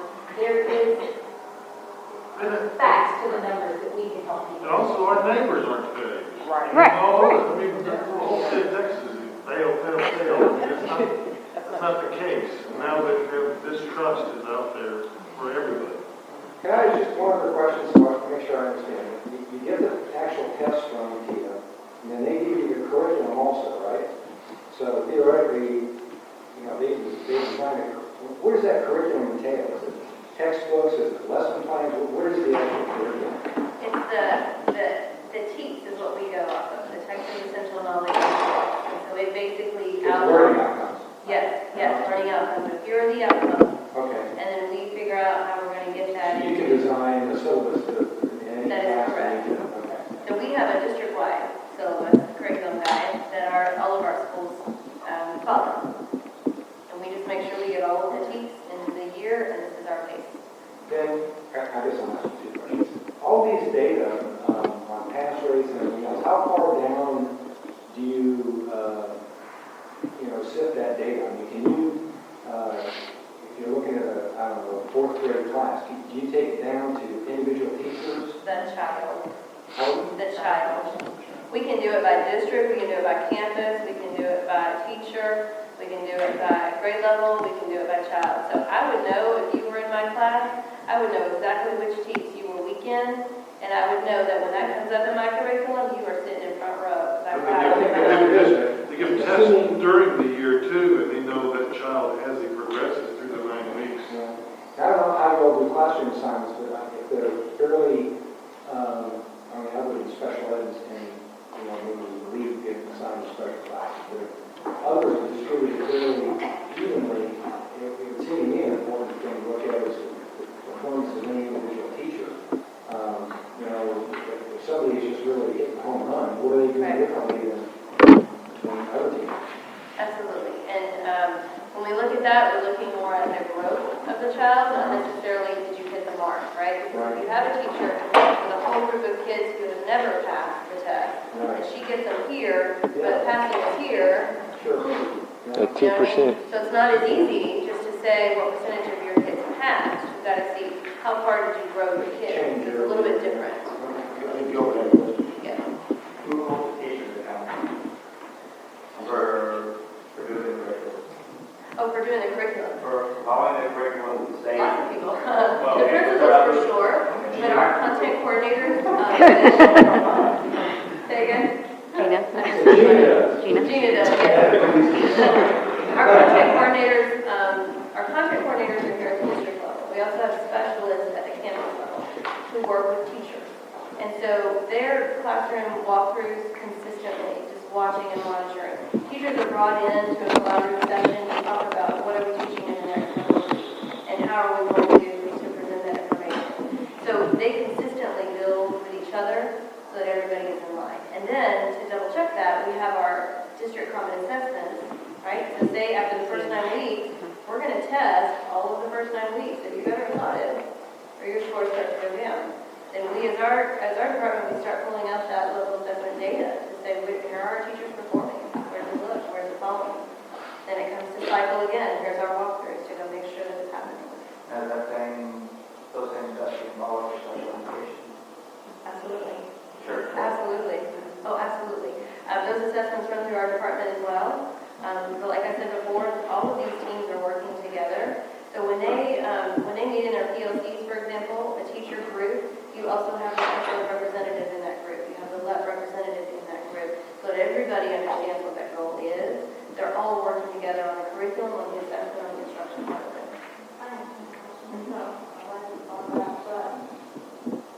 Teachers being accountable for something. How do you guys make that assessment if the class is going on there and there?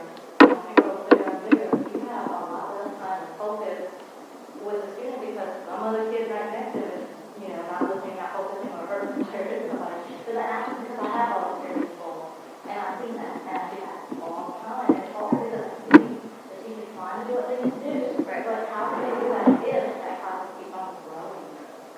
And mainly, So, so how do you hold that teacher accountable for something that is trying to control? I guess, in a way. Does that make sense? And we work with our teachers, every child in that classroom is at a different level. And that's what I think Mr. Martin was talking about with why being here at 7 o'clock at night, because for me, and fortunately for us, in our pre-K through 4 world, we have a class size limit of 22 to 1, so those classes can't be any larger than 22 students. But even if you think of one teacher with 22 children, and all 22 of those children are at varying levels, that's very, very difficult. And Natalie was talking about, we start at pre-K. So that monitoring and that assessing of what's going on happens with our 4-year-olds all the way up to our seniors. So there is a lot of expectation on that teacher. But we also have interventionists at our schools that can help come into the classrooms to work with teachers. Teachers sit down and work with those kids. They have individual plans for kids. Absolutely. Well, my son is in special classes, and they have specialists that come, and they focus on certain things with them. But where do y'all make a decision on how many students are allowed in each class? Because I thought at one point it was like 18 and it grew. This year she had, I think, 26. And it was, Well, it should be 26. We're getting ready to address that. You cap, kindergarten through fourth grade is 22 to 1. well, that's what I thought to do, but I know that, we still have to control how we get them. Well, we're in the process right now, the Human Resources Department is in the process right now of evaluating where are our class counts. If we have someone at 26 to 1 or 26 or 25, and we're looking right now whether we need to add a teacher. Yeah, because at that age, I also feel that with all the acronyms, it's easier.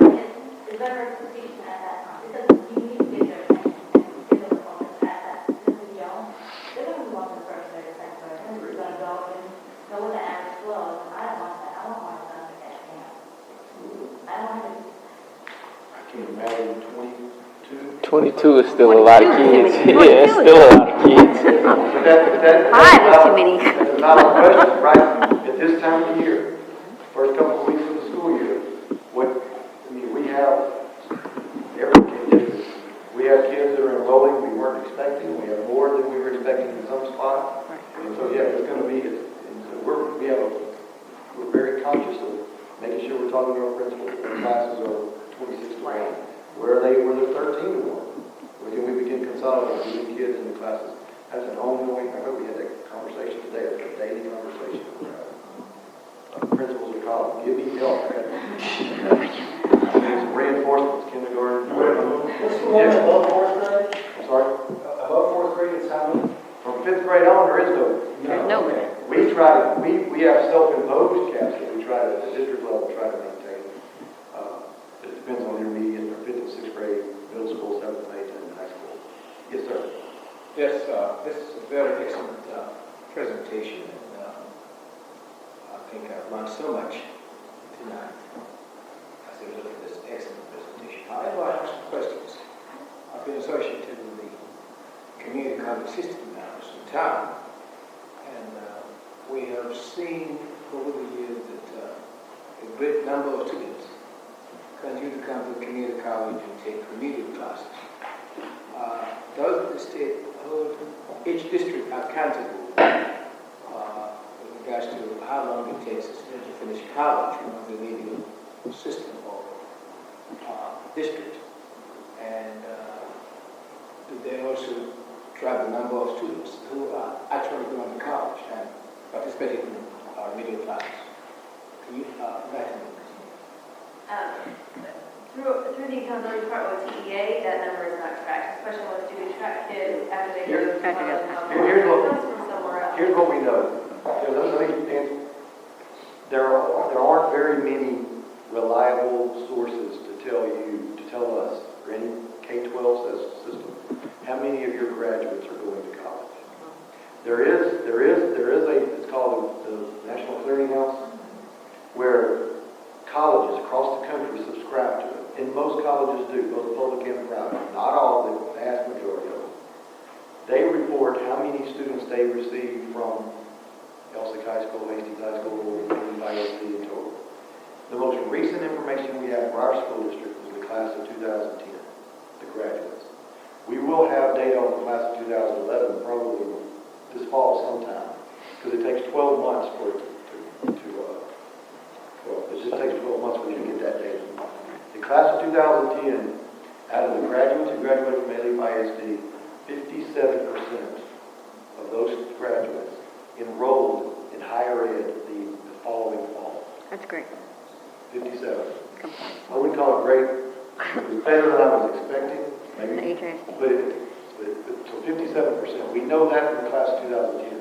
Because not all colleges were included in that clearinghouse, I would anticipate maybe another % higher of some kids who went to school that did not subscribe to the clearinghouse. So we may be in the ballpark of 58%. Now, after that, which I think is relevant, if not more relevant than that piece, is the number of students from the class of 09 who came back their second year. That number is 86%. So that doesn't necessarily mean we have 86 graduates walking around who's going to earn a degree, but it means that they overcame the first year of college and they're enrolled in college. We know that about the class of 2009. 82% of the ones who started, finished and continued their second year of college. We know in the class 2010, 57, 58% enrolled in college. We will know sometime in the next several months how many from the class of 2011. Because they wait an entire school year, entire academic year before they release that information. So that's kind of where we're at. How many need remediation? It's funny you ask. I'm having that conversation. I was having that conversation today with HCC. We've been asking for data. What percentage of Alief ISD graduates enrolled in your system, yours being HCC, need some form of remediation, math or reading? Basically, nationally, the number is somewhere anywhere from 40 to 60%, depending on what subject area. HCC tells us, and they haven't gotten specific Alief ISD information, but just in their general student population, typically draw from Katy, Alief, Spring Branch, Houston Independent School District, a little bit of Stafford, a little bit of Fort Bend. Those are the districts that, for the most part, make up their system. Roughly 50% of their kids coming in need remediation in reading, and about 55% needed in math. Wow. Now, That's a lot. everybody goes, wow, we got it. My question is, where is that determination being made? Is it being made because the students didn't do well on their entrance exam? I mean, what's the reason? That's the question that we need answers to. Where are our Alief ISD kids struggling? Why are they? If it's 50% of them, then what is it we're missing? For either SAT, ACT, or community colleges, they have other entrance exams called the Compass test. Active place, so they have other exams. So that's the most recent information we have on how our students are doing once, not necessarily once they get into college, how many how they arrive. They arrive prepared, they arrive confident. I'd say, in all fairness, half, maybe 55% of our kids, as well as other state of Texas kids, are showing up prepared as defined by the local colleges. Did I answer your question? Thank you very much. You bet. Okay. We're going to we'll keep it to that 2 hours. Laura and Jaron and Henry and Dan, we're going to talk about security, and we're going to talk about that in the next meeting. When we give them appropriate time. The reason we started with what we started with is, quite frankly, this is what we do. This is why we're here. We teach. While Natalie went into a lot of detail about how we're assessed and all that, I'm totally convinced. When we group at lunch today, I'm totally, just give us the rules and we'll figure it out. We'll figure it out. It'll take us a little time, but we'll figure it out.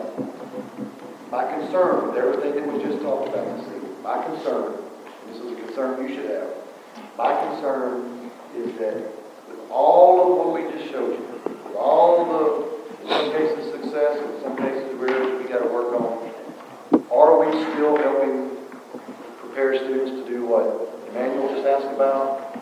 Are we preparing students to be creative, to be problem solvers, to have an entrepreneurial spirit, to be willing to take off on a task that interests them?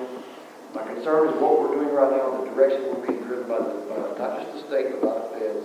The answer to that's not even close. We're going to send you some information. I'm going to send you an article that I've read just in the last couple of days. This whole entrepreneurial versus what we're doing right now in K-12 ed is kind of got me intrigued. And I'm reading an article with an article by a gentleman out of Shanghai. If you look at national test scores, international test scores, Finland, Shanghai, Taiwan, Eastern Pacific Rim, they blow the roof off of these standardized tests. They're always ranked. The United States is typically out of the 34 industrialized nations, they're usually somewhere 15, 16, 17. If you go back to 1960, at that time with 21 industrialized nations, guess where the United States was? No, number 7, number 8. We've never been at the top of Never. In the history of the United States, we've never been. Well, what we're doing right now, the emphasis we're putting on teaching to a test, to a certain extent, is we're taking away the teacher's ability to be creative, in some cases, and in return, or as a result, we're taking away a lot of the students' ability to be creative. And so you've got these Asian countries who are blowing the top off these tests, who are trying to figure out, what are y'all doing in the United States that y'all can create Steve Jobs? Right, or right. Bill Gates, Right. or Michael Dell, or you name it. They don't go to college. He's right. He's right. You're so right about that. All of them, they're not in the box. For every one American who goes to China to figure out what they're doing in their education system, there's 1,000 coming from China who look at the United States and see what they're doing because of that. And I'm just concerned that we are going down a slope that it may not impact us in our lifetime, but in the next 50, 60, 70 years in terms of our ability, our population's ability to be creative, and to, where's the next Steve Jobs? Because guess what? Steve Jobs created jobs. Right. Bill Gates created jobs. They didn't just create a product, they created jobs. And so that's a concern. So with all this, that's something that we argue about testing and accountability. I'm not arguing about, I'm not scared of accountability. I'm not scared of testing. I'm scared of what it's the result of what it's going to create. I think the community needs to be scared of it. Because I'm a parent. I'm really scared. We're going to, as I mentioned, I apologize to you guys for public. I probably took way more time than I should. But we're going to come back to the next meeting. We're going to spend time on, probably the next thing that's on people's mind is how do we make sure that we're trying to provide the safest, the most secure teaching environment we can for our kids. Are we perfect? No, but I will tell you one thing that we got been active for the last 8, 9, 10 years, and I think you'll be impressed and pleased to hear what's going on and how it kind of works and it coincides with law enforcement, the security like we have in the back of our mind when we say security, versus being proactive and trying to teach students how not to even get into that position. And we work really hard at that. Really hard at that. All right. Any questions? I have a comment. Go ahead. I know Alief was in the news recently. Yeah. A couple of piles there. But I just want to say that I felt it was handled well from the district's perspective. And I thought it was done very well. So I have to know. Here, yeah, I was going to end with that. Yeah, a couple weeks ago, we took a couple of blows. Yeah. And it happened. Right. It happened. We dealt with it. We didn't just sweep it underneath the rug. We handled it. The teacher that was accused allegedly of having an inappropriate relationship and inappropriate communications, as soon as we found out about it, we fired him because we could. Turned it over to law enforcement. They and Henry and their staff worked with the district attorney's office. I hated the timing of it. But it was out of our control. That's unfortunate. That's to adults and inappropriate relationships with the students. And then the other employees, it's part of it. I don't know what to say. I do know that Susan and Craig handled it professionally, very good. And we told me that we had a plan in place. We knew it was going to hit. We told the board about it. Like we told the board 2-3 months ago. Just kept waiting for it to hit. But we had a plan in place, and we weren't going to ignore it. We weren't going to deny it. We were going to hit it head on. And hopefully, Romney or Obama will say something that would take them off of our case. Chase them. Anyway, all right. We have over. I told you last time I'd get you out of 8:30 every night. I'm going to get you out of here at 8:42. Charles has a question. We talked last month about moving forward. Maybe start things that you're interested in. Here's an opportunity. There will be more, but here's one opportunity that Charles is really busy in terms of our long-range plan.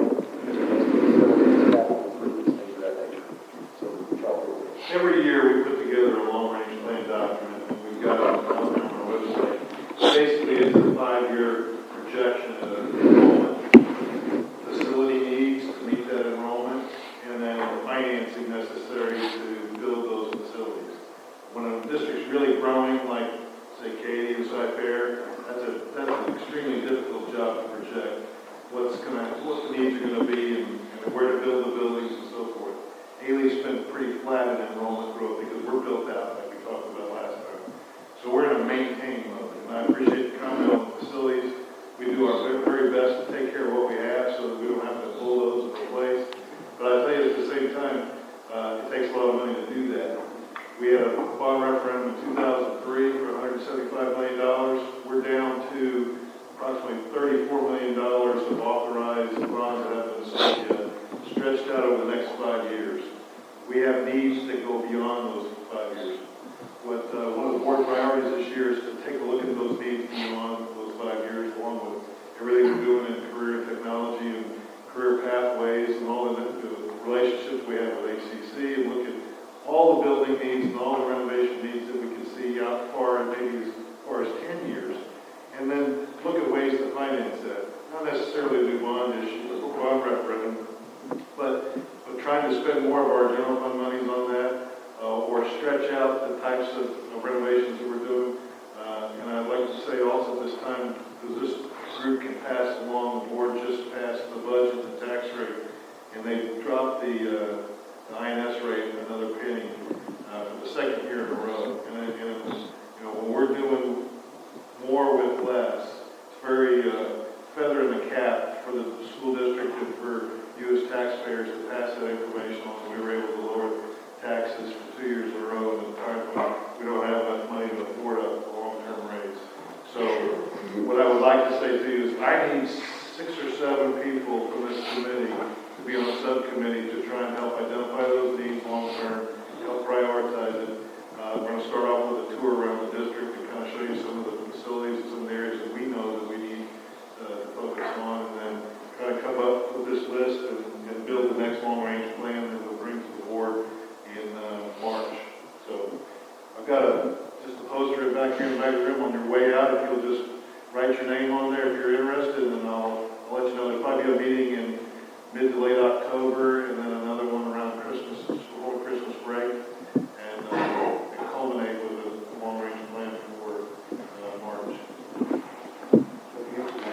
You mentioned that we would all take a tour of the district sometime in the near future.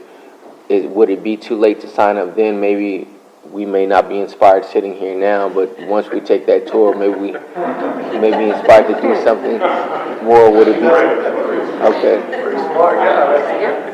Yes, we are, as soon as it gets a little cooler, we're going to schedule a tour of the district, let you take a look. We're going to show you not only our district, we're also going to show you, in some cases, where our kids come from. And where our students That's what's important. Where our students are coming from. So, yes, that's going to happen in the next month and a half. Okay. I would not let that discourage you if you want to participate. Yeah, I've already been advised by my counselor. Only need 5 or 6 of you. If not, don't do it if you're not in a position. So, we'll go back to Wall Street. All right, anything else? Any burning questions that you didn't get answered tonight, thoughts on your mind, if you are not comfortable asking, you can write on a sticky note, put it on the poster in the back, we'll make sure to address it when we review next time. And we're still working off of that information that was provided.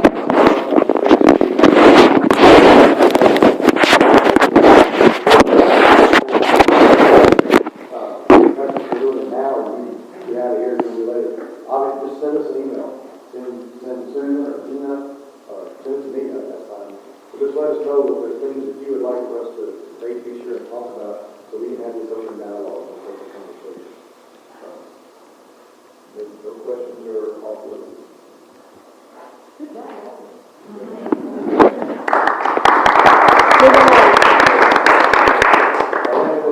Same question I left the other night, if they're going to come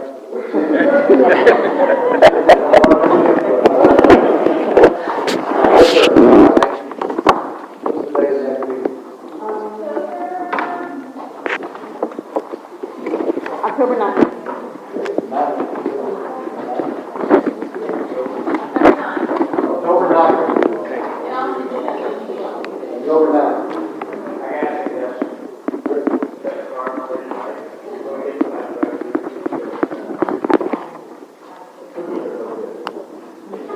Good idea. Press proof, good card.